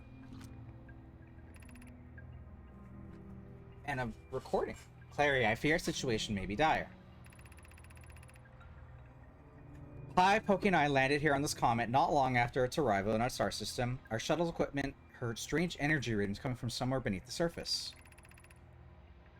Pi Pokey were able to locate a fissure in the ice in the comet's sunward side, and they descended to investigate the source of the readings. But Pi and Sister have been gone for a long time now, and they haven't contacted me since descending below the surface either. I should leave the shuttle. Should I leave the shuttle to look for them? I want to follow protocol, but I don't know what I'll do if they aren't well. Pokey Pi, come back to me safely, my friends. So they're on the comet.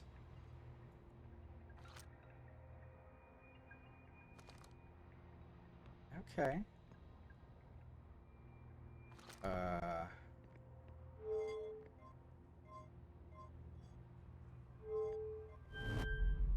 Whoa!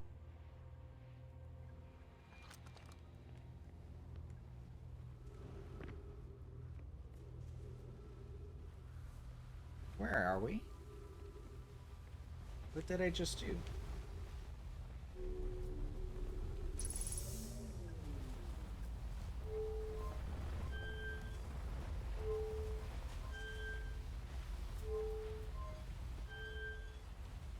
Oh.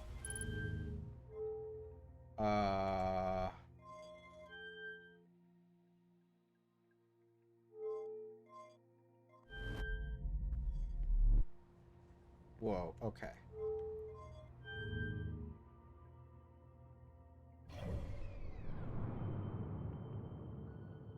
We just launched ourselves out of the gravity cannon.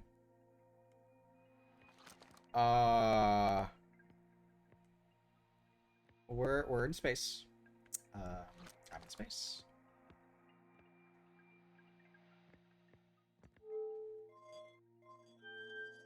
And that what turns off our engine? And this warps us back.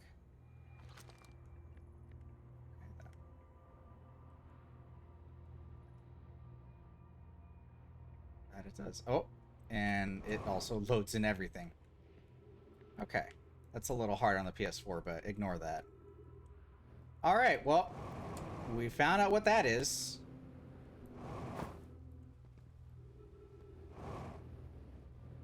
Good for us.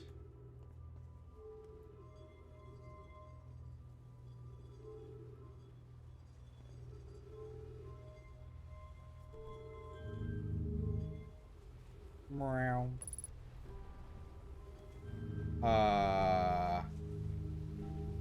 Where is my ship?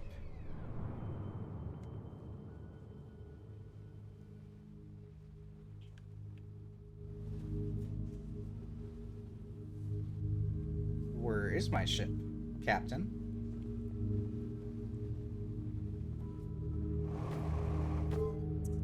I have a feeling that my ship is just gone. No! Whoa!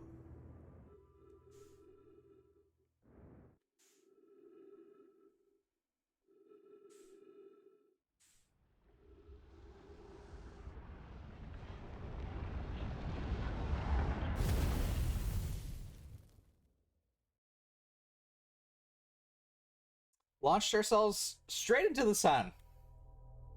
Okay. So, the gravity cannon is not just a one-time thing. If it is active, you will be shot out. Cool. Love that I flung myself at the sun there.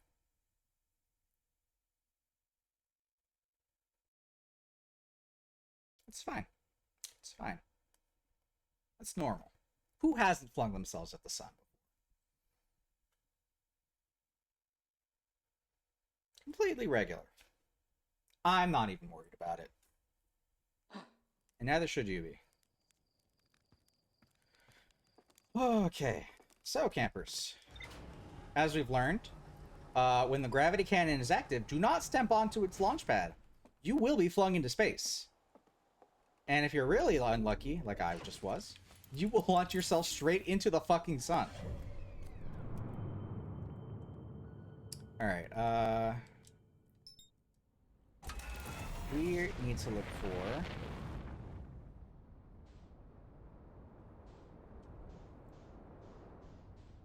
the northern lake bed. Because that's where that rock was very interesting to them.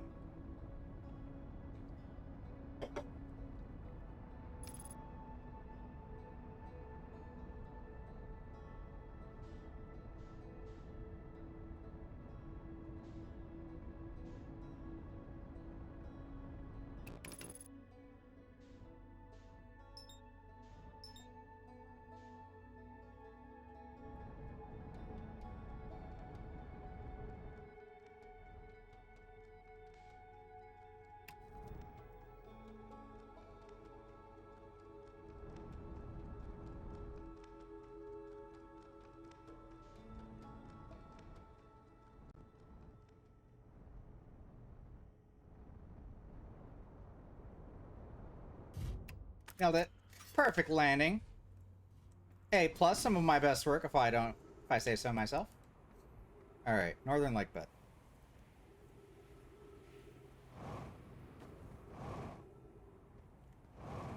We are looking for a rock, essentially. Oh boy! Fortunately, I think that is where Chert is. Alright, so we're looking for a cave and a rock.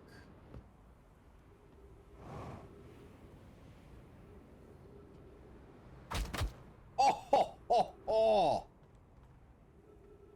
Ow! Okay. Rammed headfirst at high speed. Fucking hell. Alright. Campers, take care to not fucking do that. When, you know, you are on your own intergalactic planetary missions to go discover why the universe is ending. Be sure to realize that velocity can kill you. If you were not careful. Oh, there's the stairs. Who carved out all these stairs? Who had the time to do this? I need to know. Jesus, look at this. I could have made a fucking slide for this shit. Alright. So we're looking for...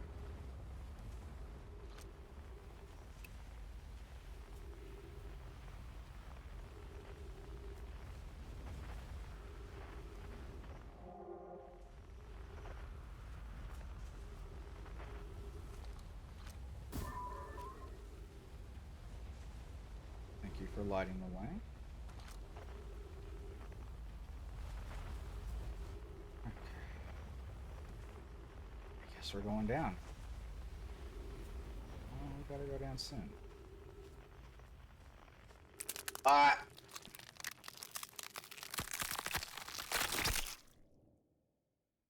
God!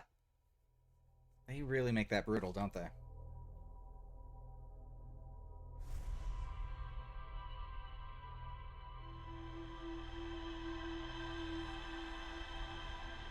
Well, that was a very short cycle.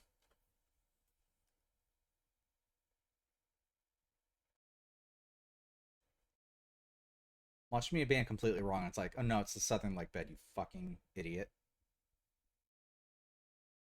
It's wherever the other ones were. I'm looking for a rock.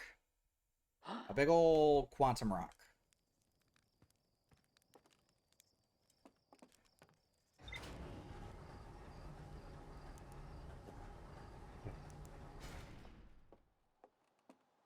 Another day, another agonizing death.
You know what? I'll take it.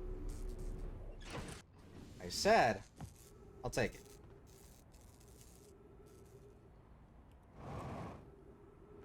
Alright. We're gonna run. As fast as our little fucking feet can carry us.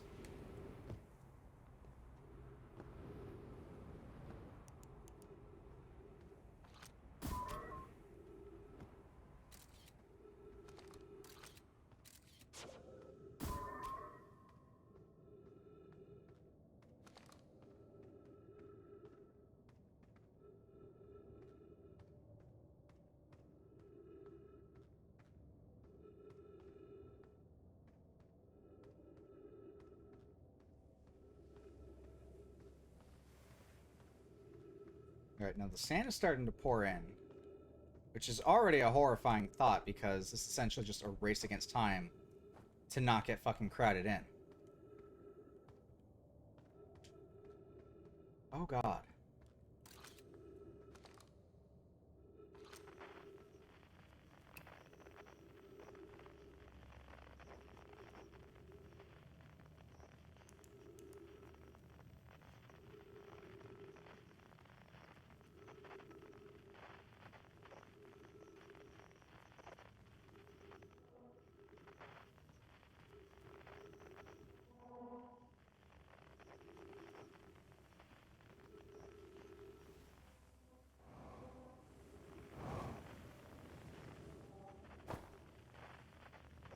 I need to find the right way in here.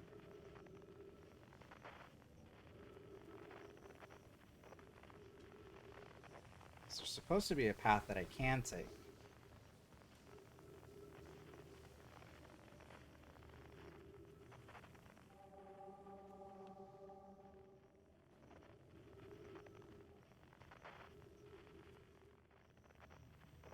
Huh?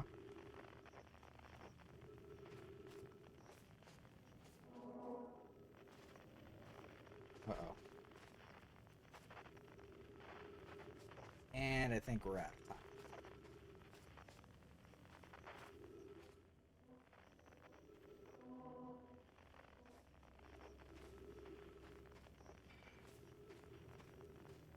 Well, before I fucking die, I would like to have known where that cave shard was.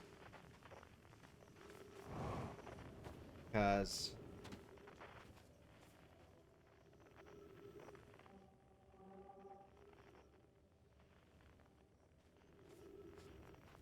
just trying to figure out where it is.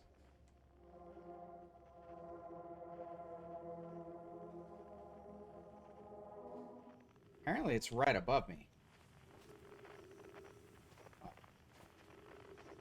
Too late now. Might as well just let the darkness take us. Be zen about it. Nope, still closer to death. Alright, get ready for the crunch.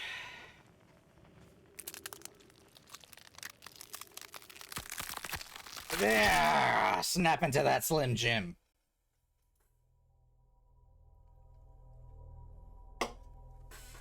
Alright. We were closer that time.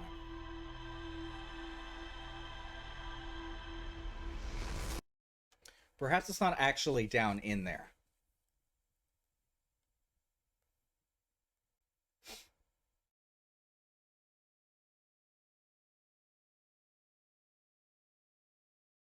That's going to be my last guess. Now, I am chasing after this rock because it is actually important to one of the game's mechanics that we need to know in order to progress and beat the game. After that, we're going to go explore Ash Twin.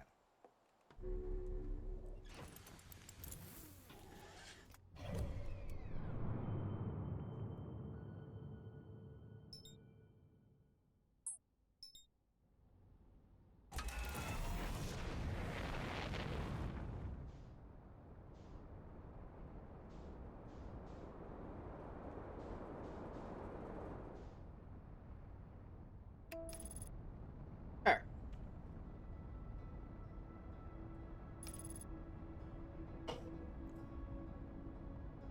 We might also find the body of whatever Nomite did not make it. I think his name was Coleus.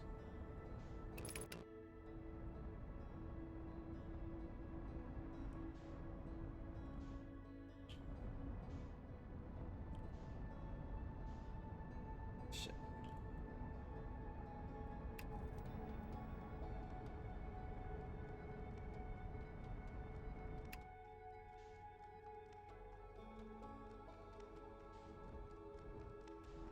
We're coming in hot. Playing with gravity here.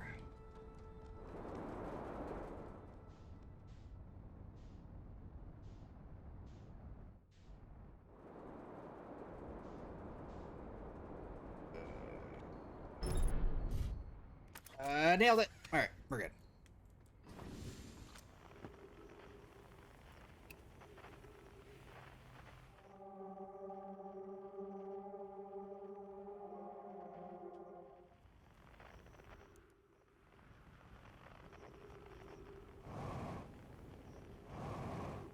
God, I didn't think about that before I jumped in. Where's the stairs? Found them. Okay. Try not to break legs on the way down.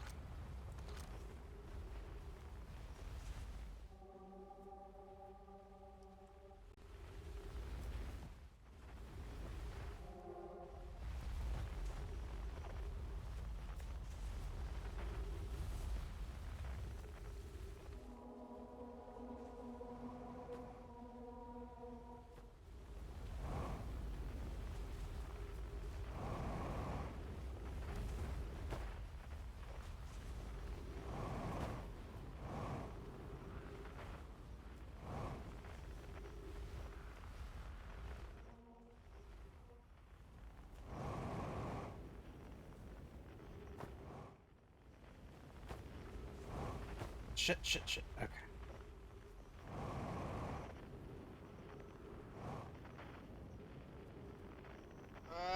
Ah. Okay. Cave shard found.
Fortunately, I am too late to enter this cave.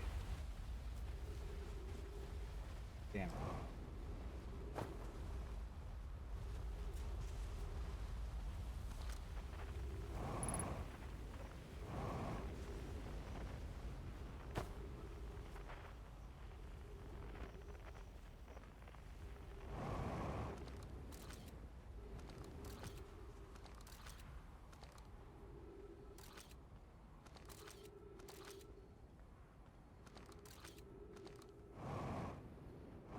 Wait, why does it say my scout is a hazard right now? Oh, right in the fucking face. Huh. I guess it's no longer a hazard. Czar.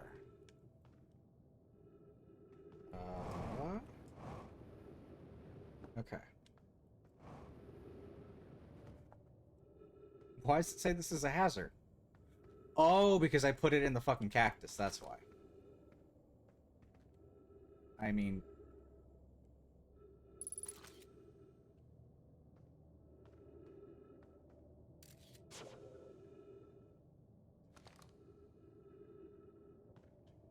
Huh.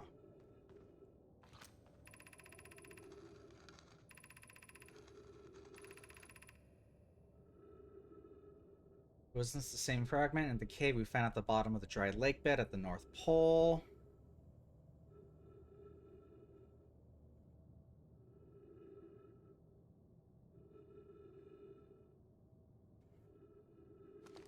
Alright.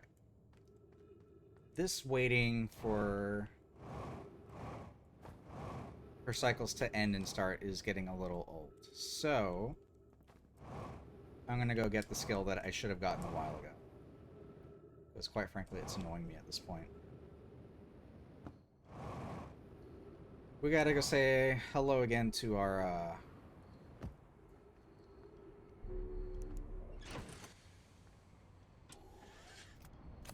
we'll be fine. We gotta go say hello again to our friend here at,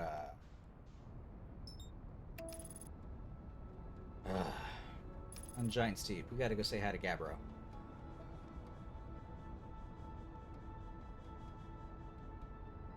Don't worry about the damage that's on our ship. It'll be fine.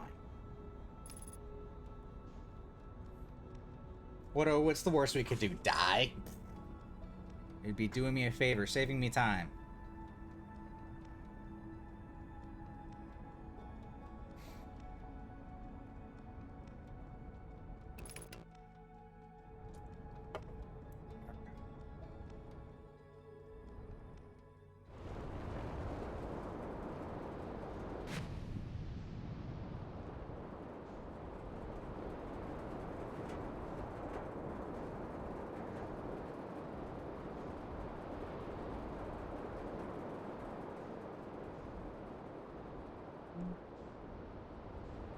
An eye out for a little island with some smoke coming from it.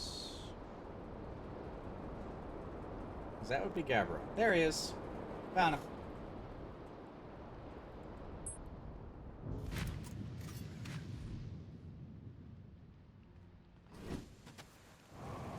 Oh, I realized I should,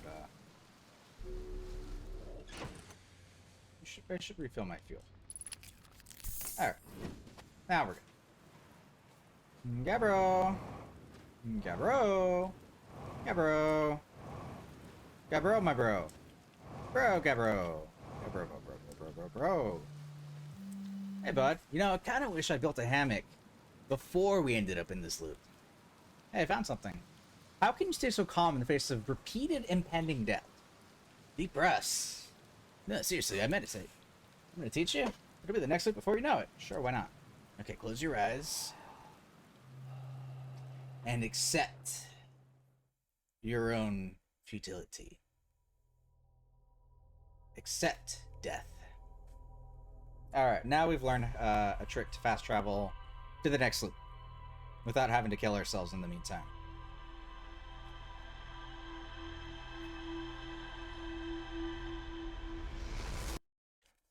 I'm gonna try one more time to get this fucking cave here at the bottom of the lake bed.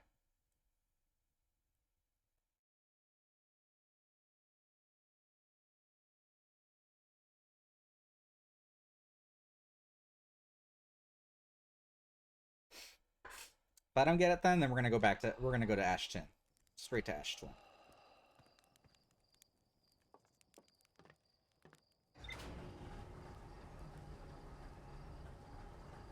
You know, now that I think about it, if my PS4 Slim is struggling to load in these things pretty quickly with all the quantum mechanics, I'm a little scared to think of what will happen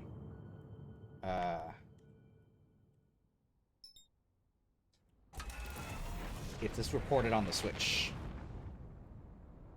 So on one hand, I would love to have this portable so I can play this whenever I want to and just put it down. But on another hand, I feel like that's just inviting a good way to just destroy and kill your Switch.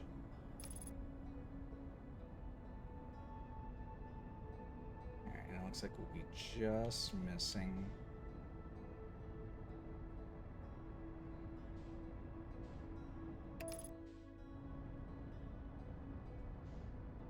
Ash Twin. Uh-oh. Uh-oh.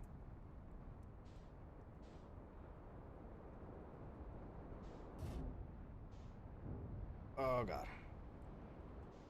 Everything is fine. We're not dead yet. Yet.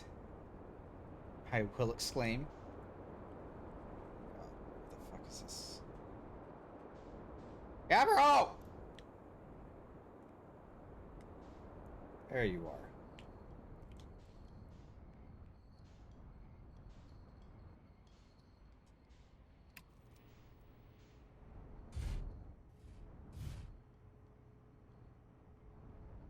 You know what? I'll let my ship take the fucking brunt of this here.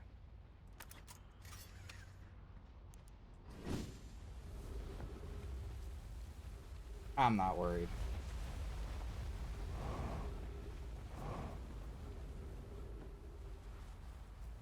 Alright, looking for a cave. I'm gonna assume this is the cave that they were talking about. Because I don't see any other cave system around here. So, I believe it's safe to assume this is the cave.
Okay.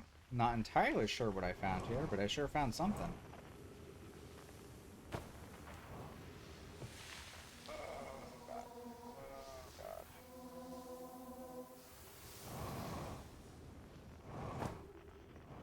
Okay, that is the roof of the cave. And I no longer know what I'm looking for. I thought I knew. Turns out, I did not. And I think it is now already too late. Shit.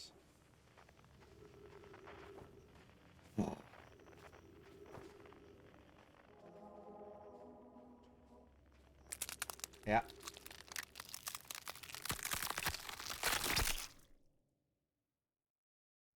Crush that can.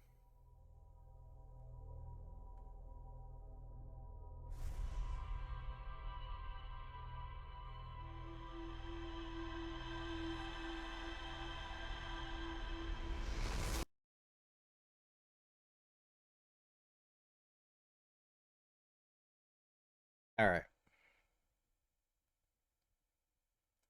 I cannot find that rock of where I think it's supposed to be. So, I'm just going to go solve the puzzle. Miraculously, by just knowing the answer. I wanted to do it organically by actually finding it, but this is proving to be more of a pain, so perhaps I will find the way I was supposed to do it by just going there.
The answer to the goddamn puzzle's been here the whole time.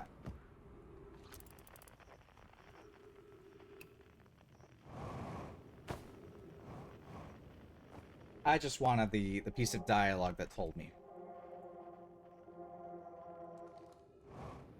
Alright, you see this shit? You see it? Now you don't. Now we're somewhere the fuck else. Alright.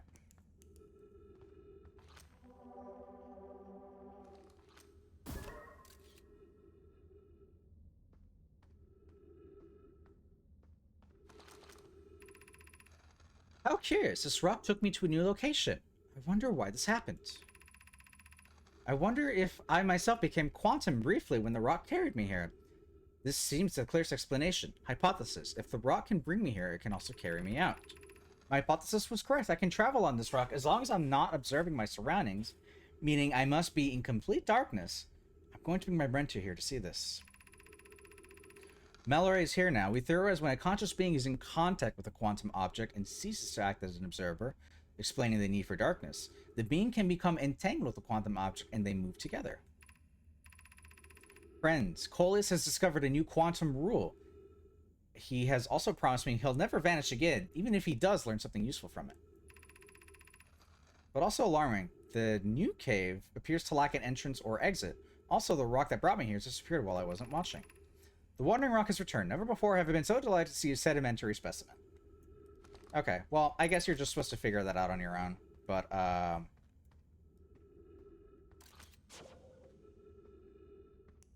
what you're supposed to find out is that, with the rule of the quantum rock and the quantum moon, because it moves only when being observed, if you have no line of sight at all, including just complete visible darkness, you will move with the rock when it teleports. So, there's that powerful beat of information. I guess you were just supposed to stumble upon that on your own. Whatever. Where's my ship?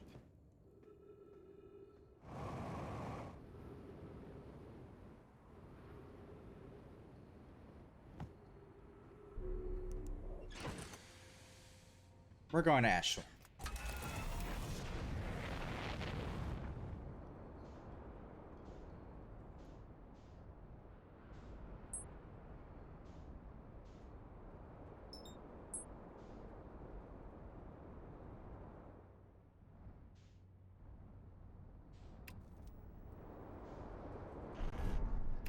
Well,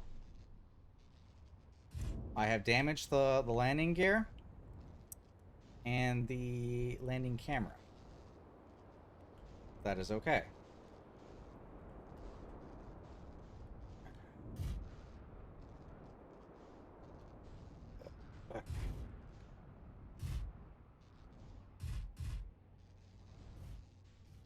Have I stopped moving?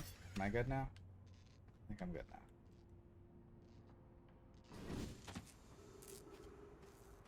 now. Okay. My ship's gonna fly away. Hold on. I don't really want that.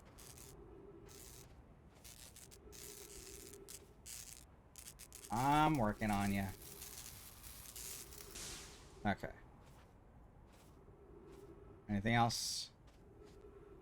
Nah, we're good. Thing's made out of toothpicks and glue, but it'll survive.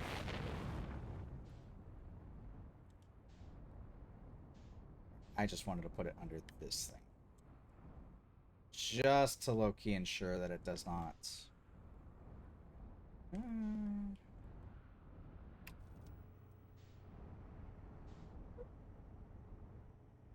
Well...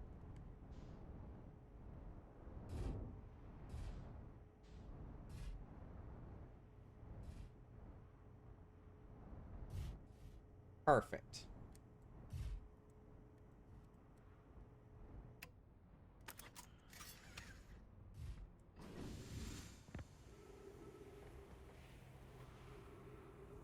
Sure, why not?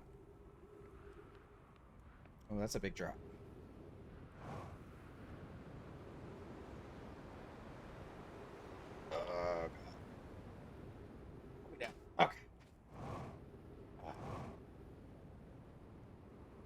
signs of life. Signs of any structures emerging from the sand. There we are. Including the sun, which we were just appearing from last time. Alright. Perfect timing. Alright. Some time has passed since I checked in with you, Pi. How are you and Idea progressing with the Sun Station plans? Presently, my assessment is that our plan will either fail explosively or exceeds explosively. Pi, you know I don't find that funny. Hypothesis. Time spent away from the station will be beneficial to you both. I'm immensely interested in testing your hypothesis, Yoro. That at least we can agree on.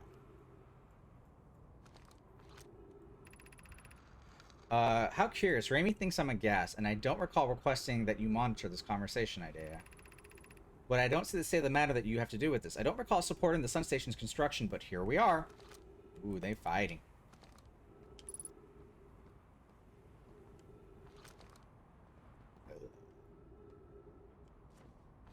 Okay.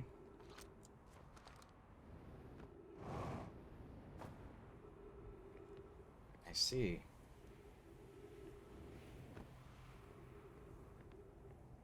I might have left here a bit too late then. I think I needed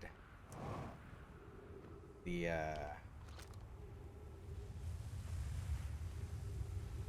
sand to be here. That's fine. We'll come back here next time.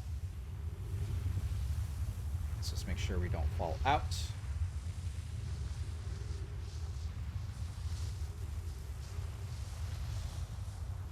Mind the sand waterfall.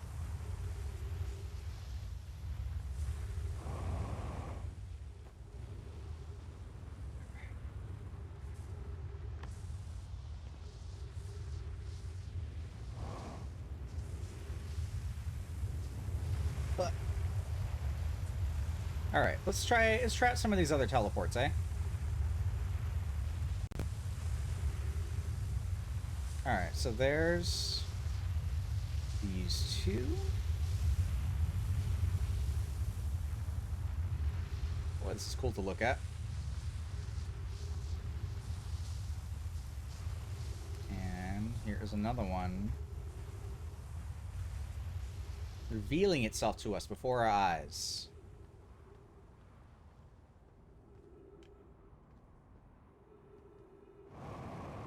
I just realized there's a second floor here. What's this? Ah!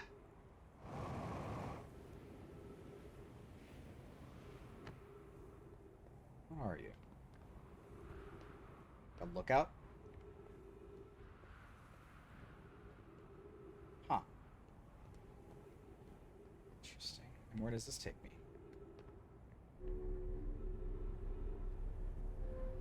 Oh! Oh, hello.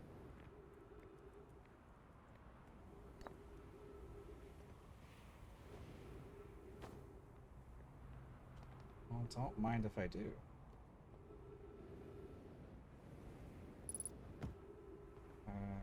Huh. Okay, about that.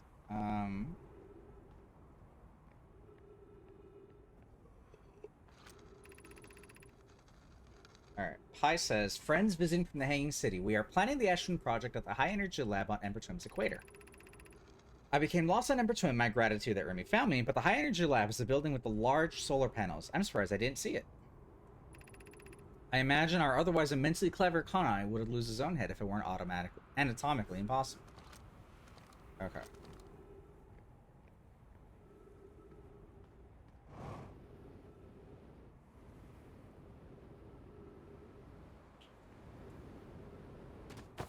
Ow.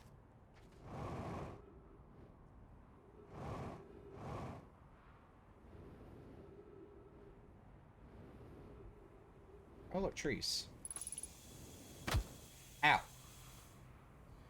Alright, well, at least we don't have to worry about suffocating here. Just, you know, flying out into space if we're not too careful. We'll just hug the wall here. Ugh. At least we don't have to worry about getting crushed here. We just have the opposite problem, flying out. Having no space to having too much space. Way too much space. Absolutely too much space. Fucking disgusting how much space there is. There's the door.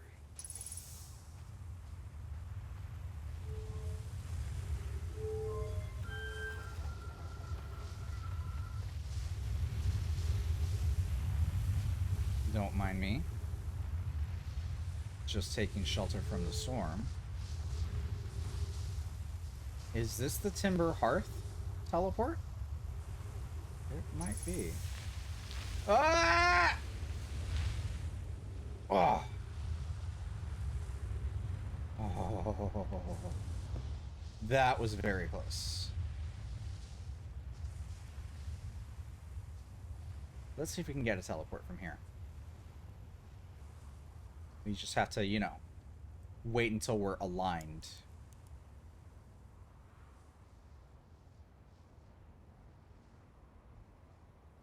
And here we go. Yep. This is the Timber Hearth one.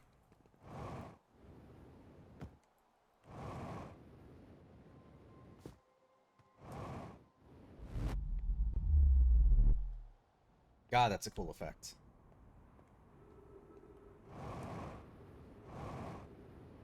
Wrong way.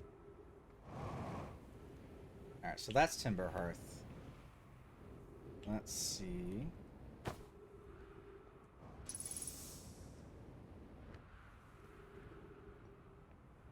What other towers have become available?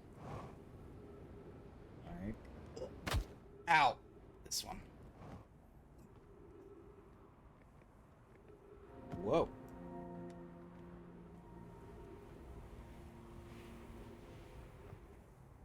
Oh, hello. Clary, here's our first delivery. I will one warp core, straight fresh from the Black Hole Forge. Root is installing this core sibling on Brittle Hollow as I write this. My gratitude, Clary. With this, the Ashton project is underway. I confess I'm deeply curious about what you and Pokey found on the Whitehall Station that started this project. Could I visit sometime to learn more? I recommend you do. The Whitehall Station is a model for the towers being built on the Ashwin project, so a visit to the station will be doubly useful. I suppose, more precisely, I would like to visit the Whitehall Station with you, Clary. Be happy to explain our findings. Yarrow, stop using the scroll to flirt with my sister. In romantic matters, her density rivals a neutron star's. And go meet her on the Whitehall Station. I wish I could wait here for you to arrive, but the forge and finished work here is calling. I return with more material soon. She's denser than a neutron star. What a burn. Nerd burn. Fucking sick. Hilarious. Alright. So, I guess this goes to Brittle Hollow? That's my guess. Slowly but surely, we'll eventually face it. It might take some time.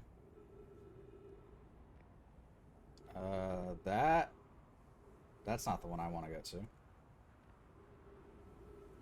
Oh. Teleport me into the sun. Just straight in there. Whoa. Alright, we're here. Finally, the place I've been trying to get to for fucking ever.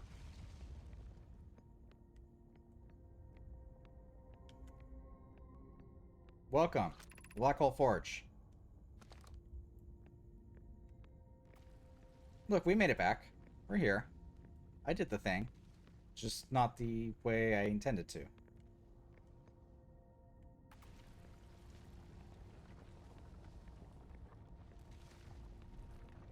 What is this?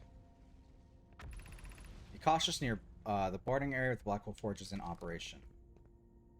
Okay, so this is where the Black Hole Forge needs to come in. We have not done that yet. We're missing a thing here. Probably have to bring it from all the way down over there. You know, I get that we're in space and stuff, but I really do wish I had a run button. I feel like it would make things a lot easier. But the concept and idea of sprinting in space is kind of stupid.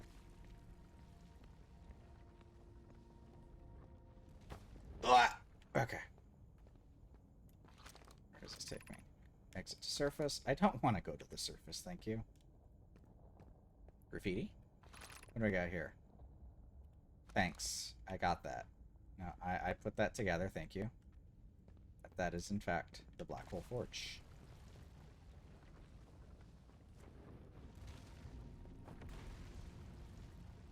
Okay, that is the walkway that's supposed to lead me up here. I feel like I'm missing something.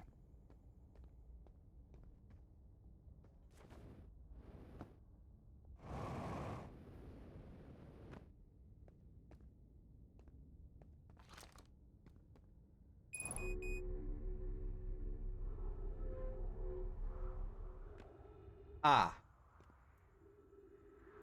Well then. And then there was the entrance. Okay, well.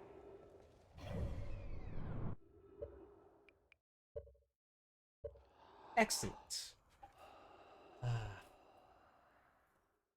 Death becomes me.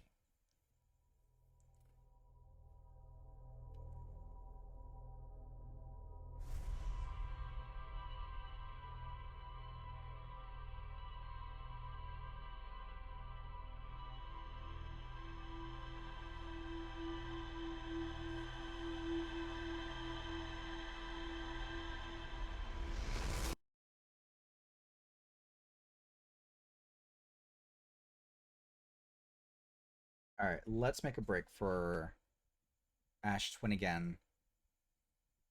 And try to get into the Sun Tower first. Because those cactuses are in the way, but if we're getting there right as it's like all the sand is coming undone, we can essentially walk on top of the cactuses without getting hurt. And you do take damage every time you like move in the cactus. So if you stay in it too long, you will just die.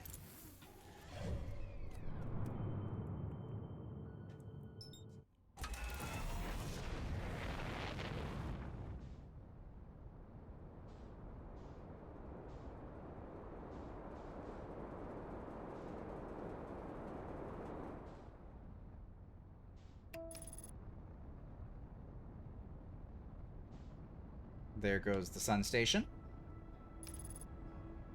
And if we're lucky, I think that the sun tower on Ash Twin will also teleport us straight to the sun station.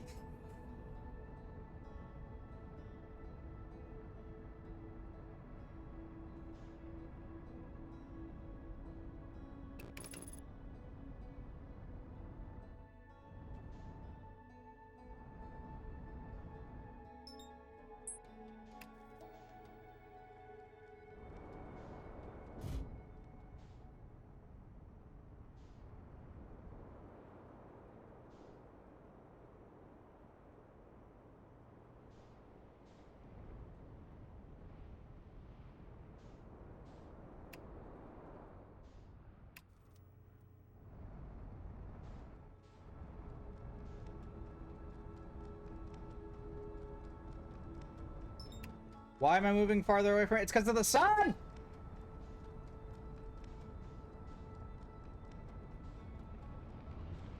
No!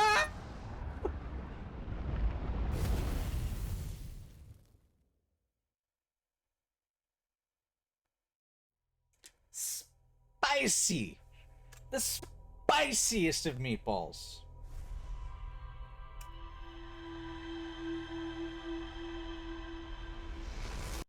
That was the shittiest one yet.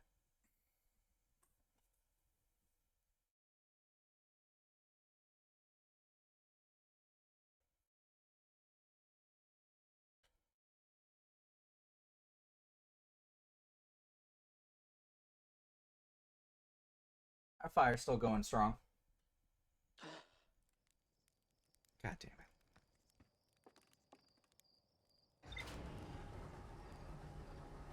Oh.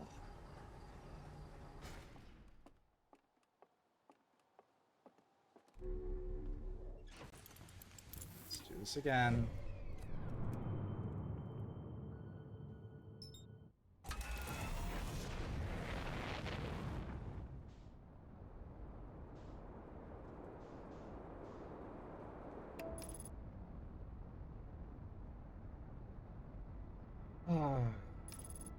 Ground control to Major Tom. I'm not qualified for this.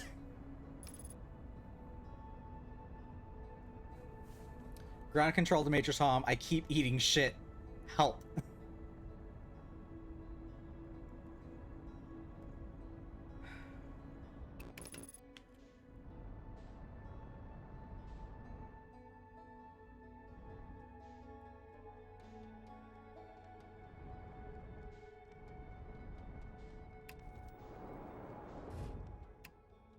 You know, that's fine. Our ship's gonna fly away anyway, so at this point we might as well just accept that.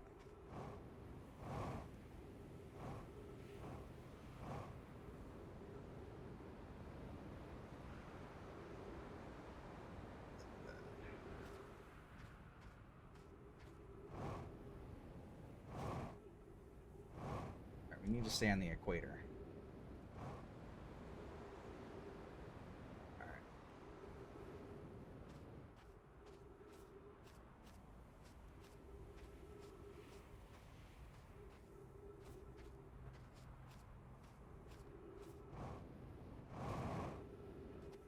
Uh-oh. Wrong way. Ooh, wrong way. No, I'd like to stay on this planet, please. No! No!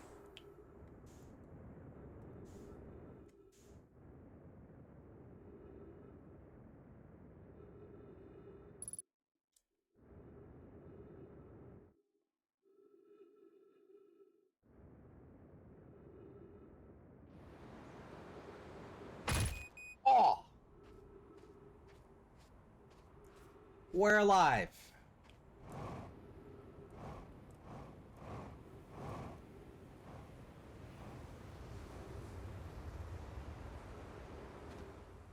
Did I find it? I did. I found the sun station. I am nearly dead. Where's my ship? Oh, there it goes.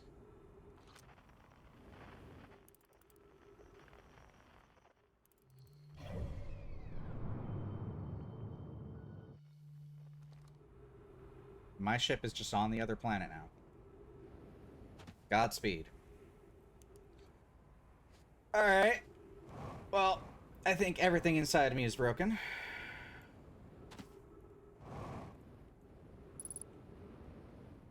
Oh, cool. And we only got 50% fuel remaining. That's lovely. It's just super.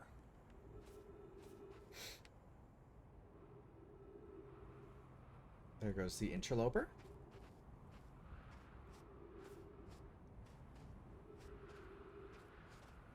Could this be my way in? Now, I'm afraid if I take any damage whatsoever... Crap, it was the other side.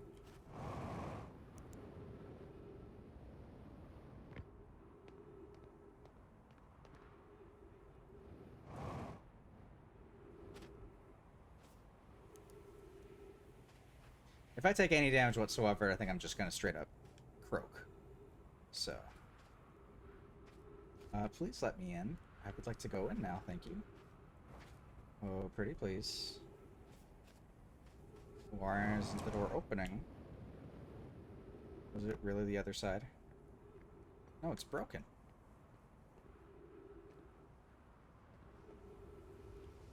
Uh-oh.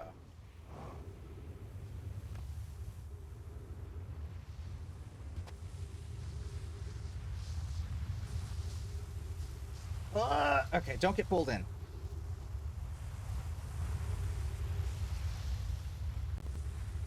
Oh, right. Here's the patio we were looking for. Nice of you to drop in. I sure hope my ship is okay. It's probably not, though. Alright. Just be very careful.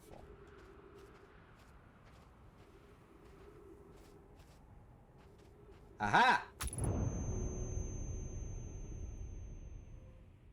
I died.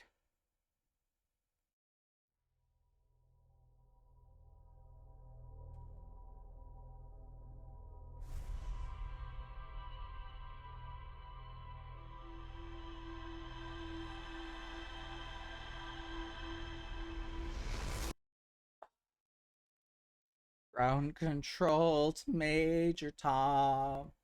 I got an owie. I got a little poke from the cactus and it hurt, and now I'm dead. Send help.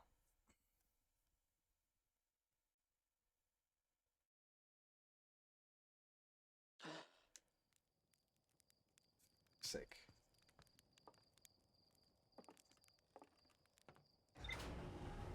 Oh.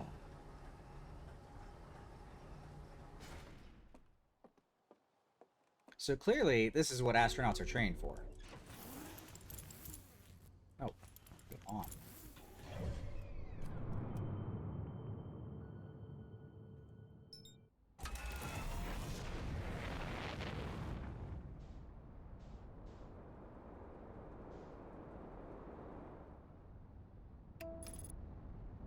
All right.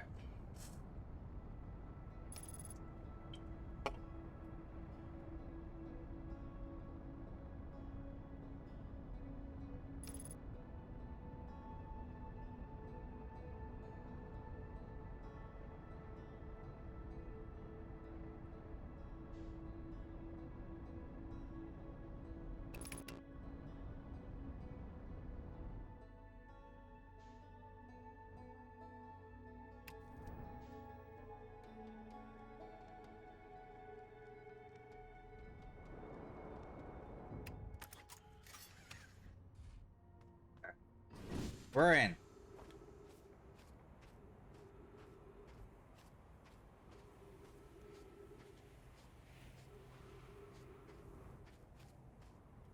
Oh wow. The process of sand returning from one planet to the other hasn't even started yet. That's neat. So the planet's just entirely hollow from the center. That's crazy. Huh.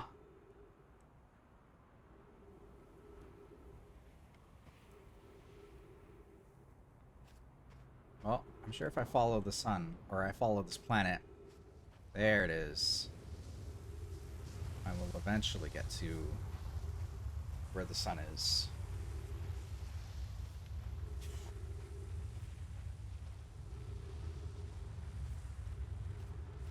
But, you know, hopefully this time we won't fucking die.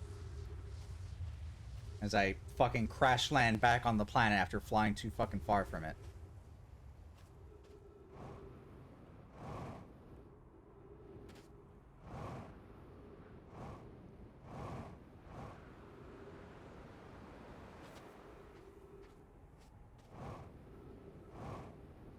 Get a load of all this sand.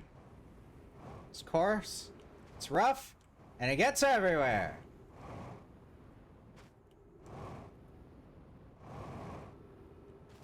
Oh, here it comes.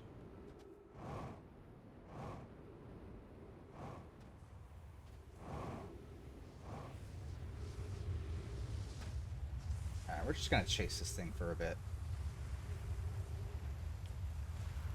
At some point, it's gonna start uncovering the spot I need. So we might as well just kind of follow it. And hopefully, you know, not fall into it. Because that would be bad.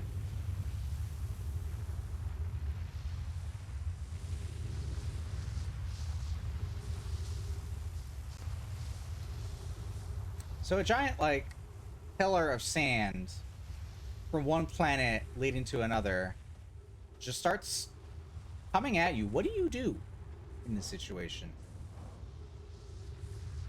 You know, you're just an inhabitant of the planet, and unfortunately, all the sand on your planet just is concentrated in one spot, and that's where you live. And another astral body is just coming on by, coming a little too close, and the gravity's like, give me some of that. I want it. What do you do? What do you do? Anyway, I've circled this planet like once or twice now. There goes my ship. Say goodbye. Goodbye, ship. It won't be too far. There it goes. It's just gonna chill there in the middle with all the sand.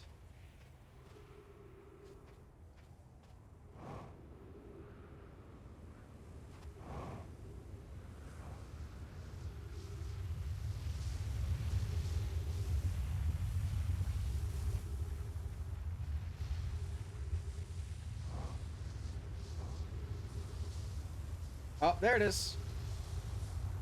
We found it, ladies and gentlemen.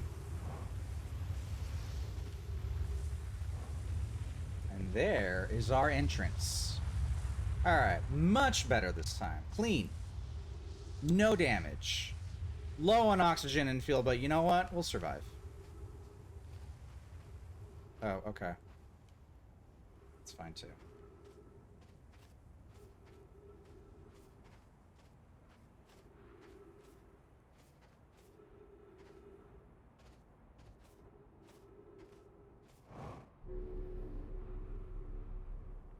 Alright, we're in. Welcome to the Sun Station.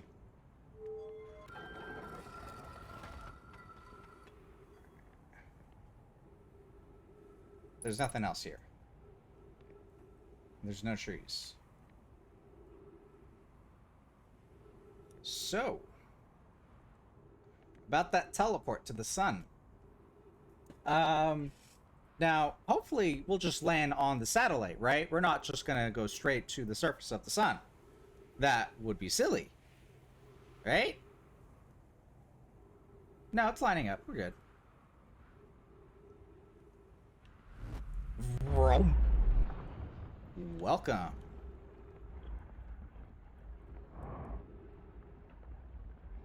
Oh, I was kind of hoping there'd be some oxygen here. Ow. Opens emergency door. What does that mean? Do I not want that? Oh. That's what you mean by emergency door. Well, ladies and gentlemen, campers, that's the fucking sun.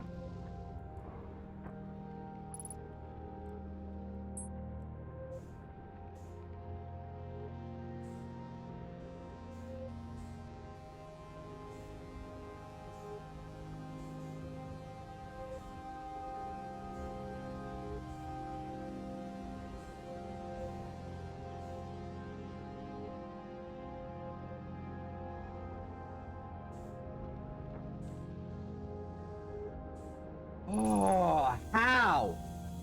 How did I do that? Whew! There's another one of these things. Another helmet. Welcome to the Sun Station, baby. Alright then. Campers, keep your arms inside the Sun Station at all times. Mission... Science compels us to explode the sun. Can we change this? I don't enjoy working in such morbid mission statement. But it's accurate. We're going to create a supernova for the purpose of scientific progress. That's our mission. Our mission is to decide if such an irresponsible feat is even possible. So they're going to incur a supernova. Here's a better one. Mission: determine if it's possible to prompt the sun to explode. You lack a sense of humor. At least I don't lack a sense of ethics. Kindly refrain from going supernova on me before the sun does, idea. So, that is why they were so against this whole idea.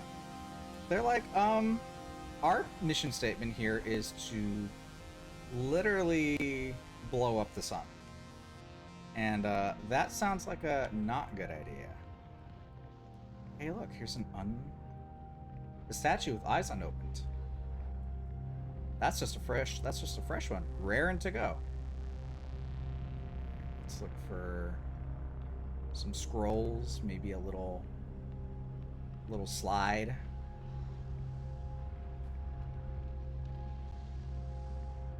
Also, I love the dramatic music of welcome, you are here, motherfucker. Welcome to the sun. It's hot.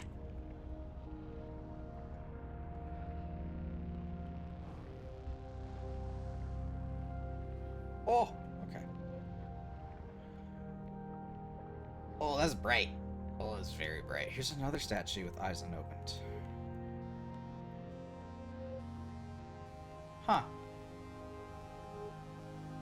They're trying to equal the sun station with the eye of the universe in this picture. Or balance them, at least.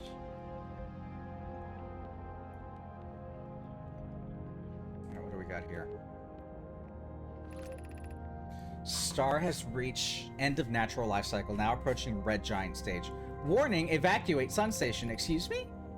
Approximate time until sun station is destroyed by expanding star, 2 minutes.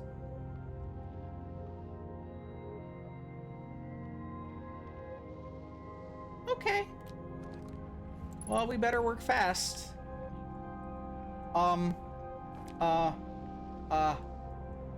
Sir? Sir, I need this. I don't have much time. There goes my ship. What happened? Did the sun station not fire? It fired, Yarrow, but it failed. The sun barely responded. There were infinitesimally small surface level changes, but they were barely visible, even to the third eye.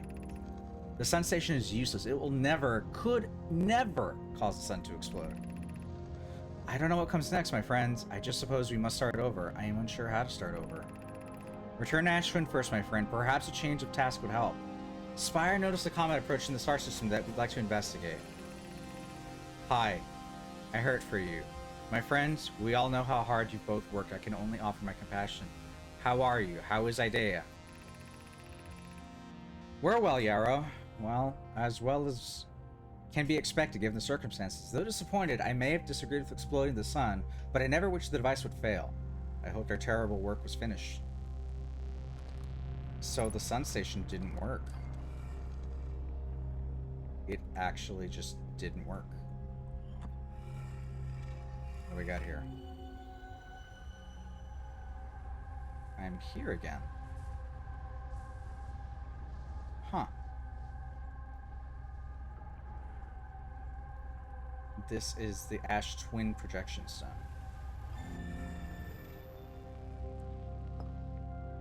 Alright, well. I guess that's all there is to it then.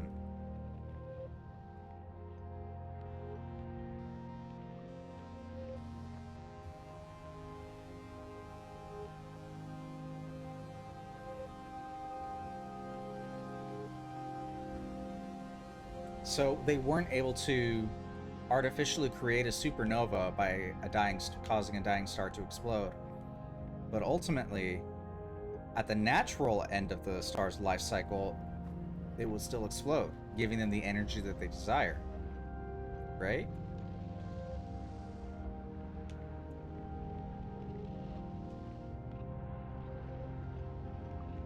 So it just never happened in their lifetime. Which is sad. But I'm here to witness this, and I really wish I weren't here right now. Well, I guess we'll enjoy this firecracker from up close.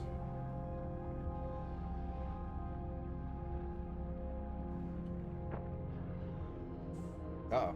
Wait, what?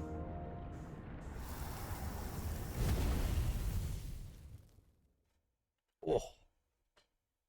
Crispy. Well done.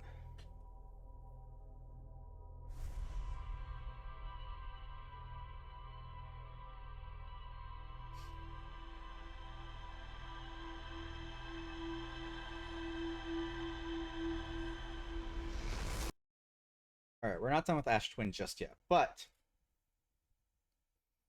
the time-sensitive tower that we needed to get to is right there.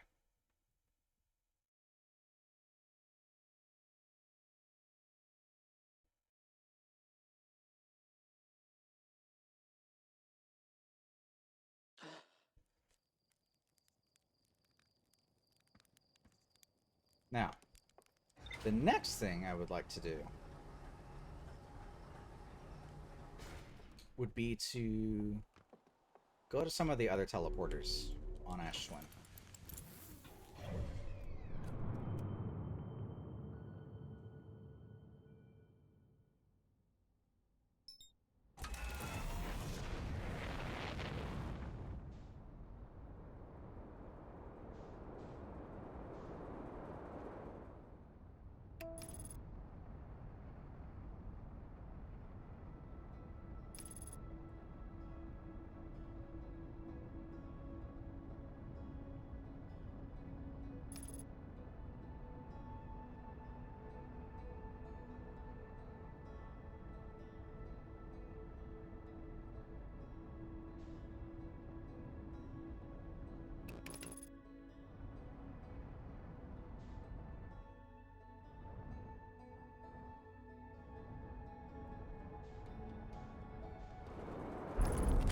Oof.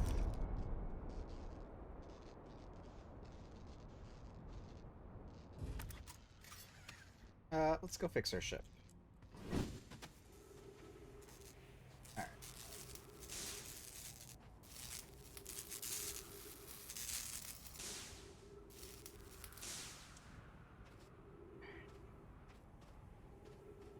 How's the rest of our ship holding up?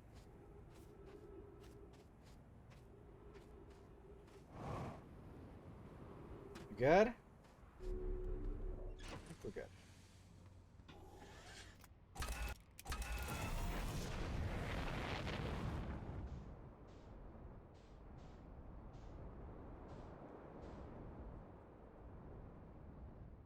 Alright, there it goes. Clockwork. So here's one of these things. Now they both push out. What I want to see is, where's the other one? Does it also push out, or does it go into the planet?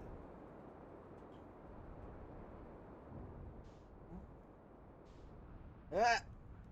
Okay. They both push out. Okay. Well, I guess we'll just leave our ship here. It'll be fine. I'm not worried about it.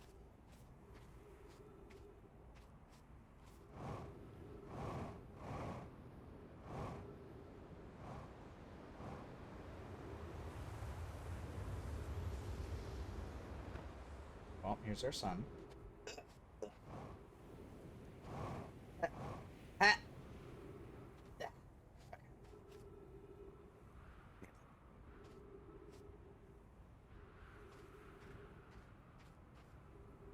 Well, I guess we just chill here until the sand lowers enough that kind of just wait it out.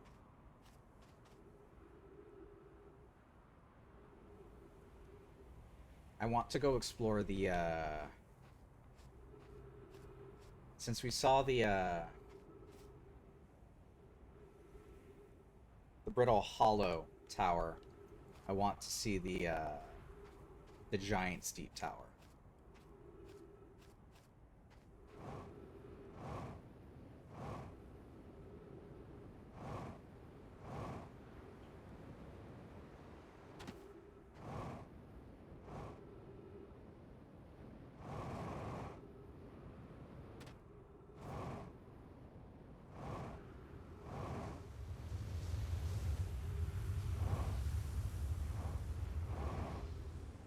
But I guess in order to do that, I have to wait until the sand lowers it enough. Which will take a while. There's Whitehall Station.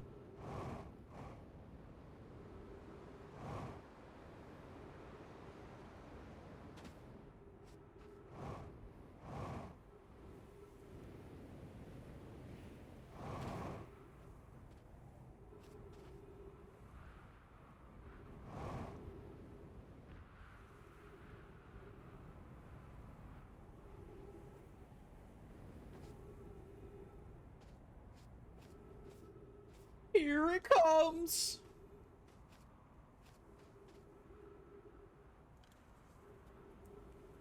I think the highlight of the stream was me stepping into the gravity cannon and then just it automatically shooting me straight into the sun.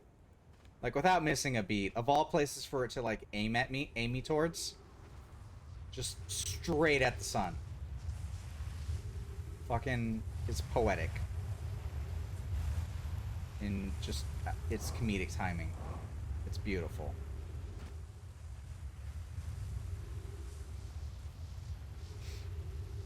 Alright. Second tower. Yeah, I know. We're running out of fuel. Can't really do a whole lot about that right now.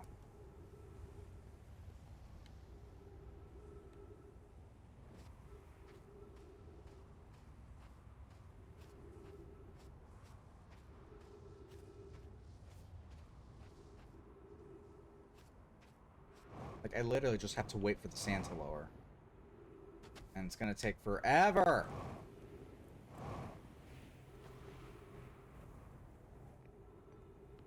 Guess I can just chill here until I can see it, like, lower enough. Why not?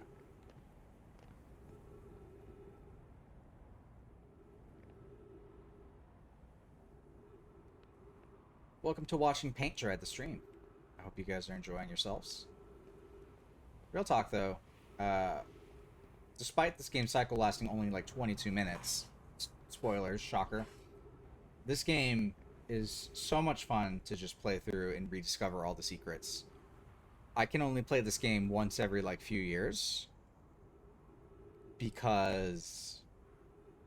Once you figure out where you have to go, you can just gun it for the goal and beat the game. Like, you are intended to be able to beat the game and solve the puzzle under 22 minutes. So, like... I feel like that says it all. I need oxygen. I'm in danger.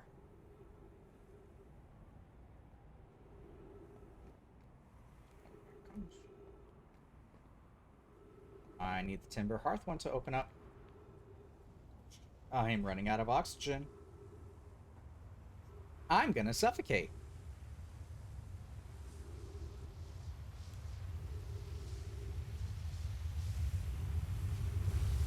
Alright. Here comes Dune.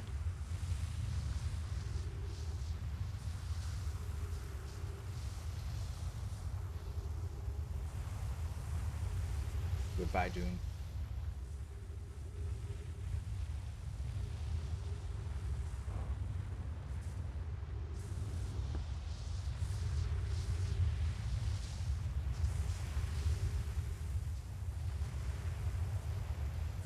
I would appreciate it if this next tower opened up sooner than later.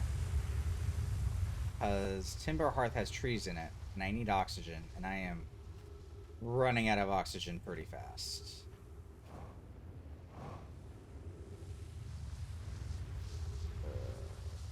It's...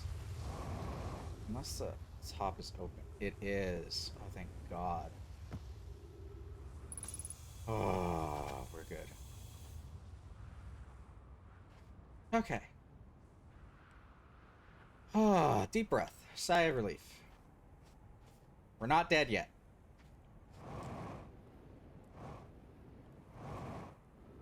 Yet.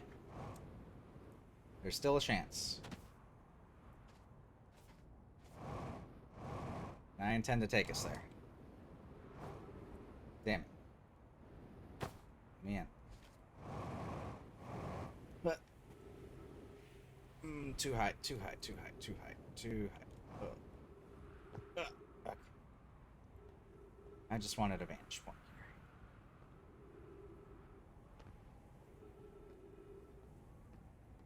So... Sun's looking good. Other galaxies are being fucking obliterated as we speak. It's a good time. I like it. I enjoy it. Oh, look, trees.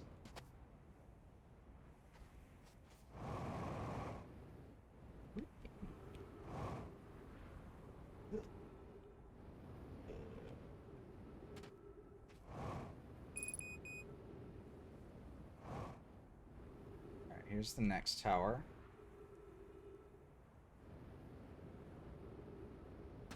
Ow.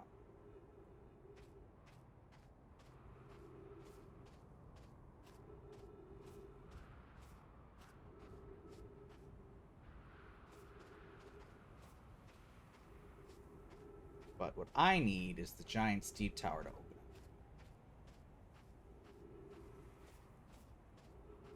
Which I'm hoping is this one. Yeah, the tornado looking one. There we go. Alright. And this one's protected by glass. So we won't fly out when the Dune tornado comes by. Hey, Gorgungan. Aiming goes good. You know, we're out in space here. We are learning how to use quantum physics to teleport ourselves to other planets using black holes and whatnot.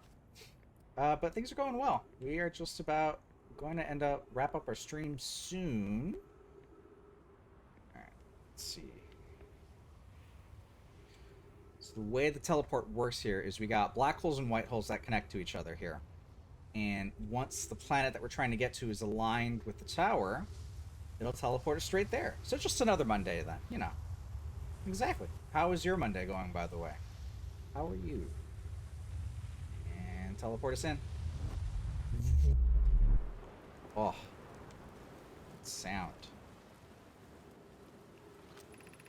Welcome to Giant Steep Friends. Excited to meet the statues. None of my doing like in the workshop below. Not. Oh. I was hoping this would take me inside the planet. Not on top of it. Uh-oh. Well, this is an issue.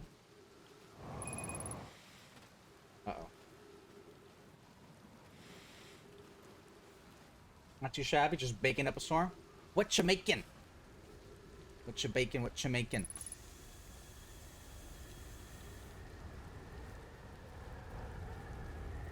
Hopefully we are not flung into space just yet. See, I need to get down there. I can't figure out how. I thought there would be a teleport. Oh, we've just been launched into space.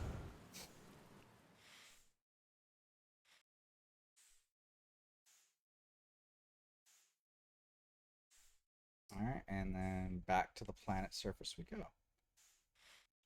Any minute now. Any minute now. Horrifying. Oh, okay. Big splash. White and dark chocolate chip cookies. Oh my god, now I want cookies. What have you done to me? Charge the desserts for your party this weekend, so you're making 4 different kinds of cookies and some brownies. Excellent. Here's a question for you. Do you prefer your cookies, chocolate chip cookies specifically, like crispy or like soft and chewy? Like crunchy crispy or soft and chewy? And I don't mean like burnt crispy, I meant like fresh hot crispy. Like there's a nice break and snap to it when you take a bite into it. Kind of stuck here. Because I'll go back and forth between those. I don't mind gooey cookies, and I don't mind crispy cookies.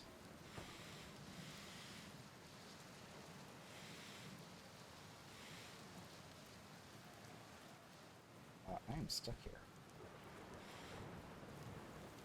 The gravity is too strong. I cannot hop.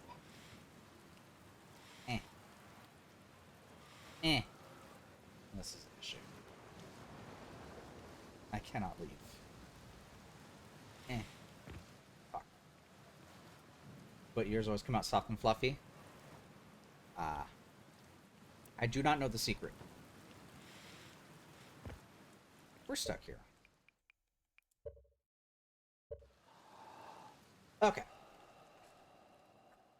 So, let's go review our notes in the ship, and then we'll come up with a plan for next time. I was hoping that teleport would take me to the planet's interior, but that is not the case.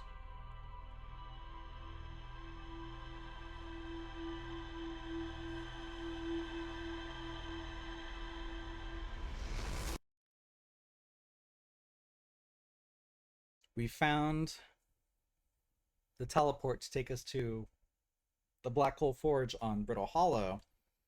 But in order to get the black hole that was being produced there, we need to actually go there first, go back to Ash Twin, take the teleport, and then grab it, because there's no other way to get there.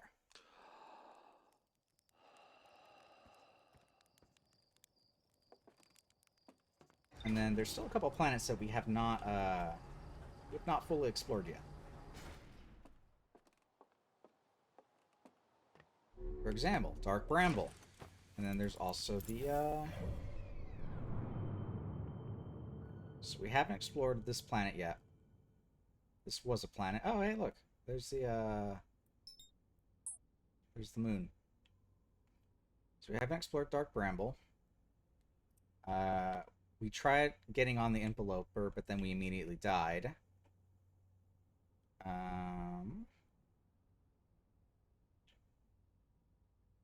And that's about it. We still haven't figured out the secret to Giant's Deep yet, how to get in there. But I believe the trick to that will be revealed once we get into Dark Bramble. So, with that, I think let's go ahead and take a look at our notes here. Let's review.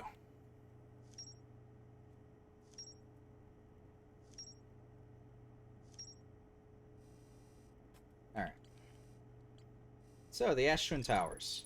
Several large nomad towers form a ring around Ash Twin's equator. The Whitehall Station was used as a model for these towers, which were built for the Ash Twin project. The Ash Twin project we are still learning about. A 22-minute negative time interval on the planet.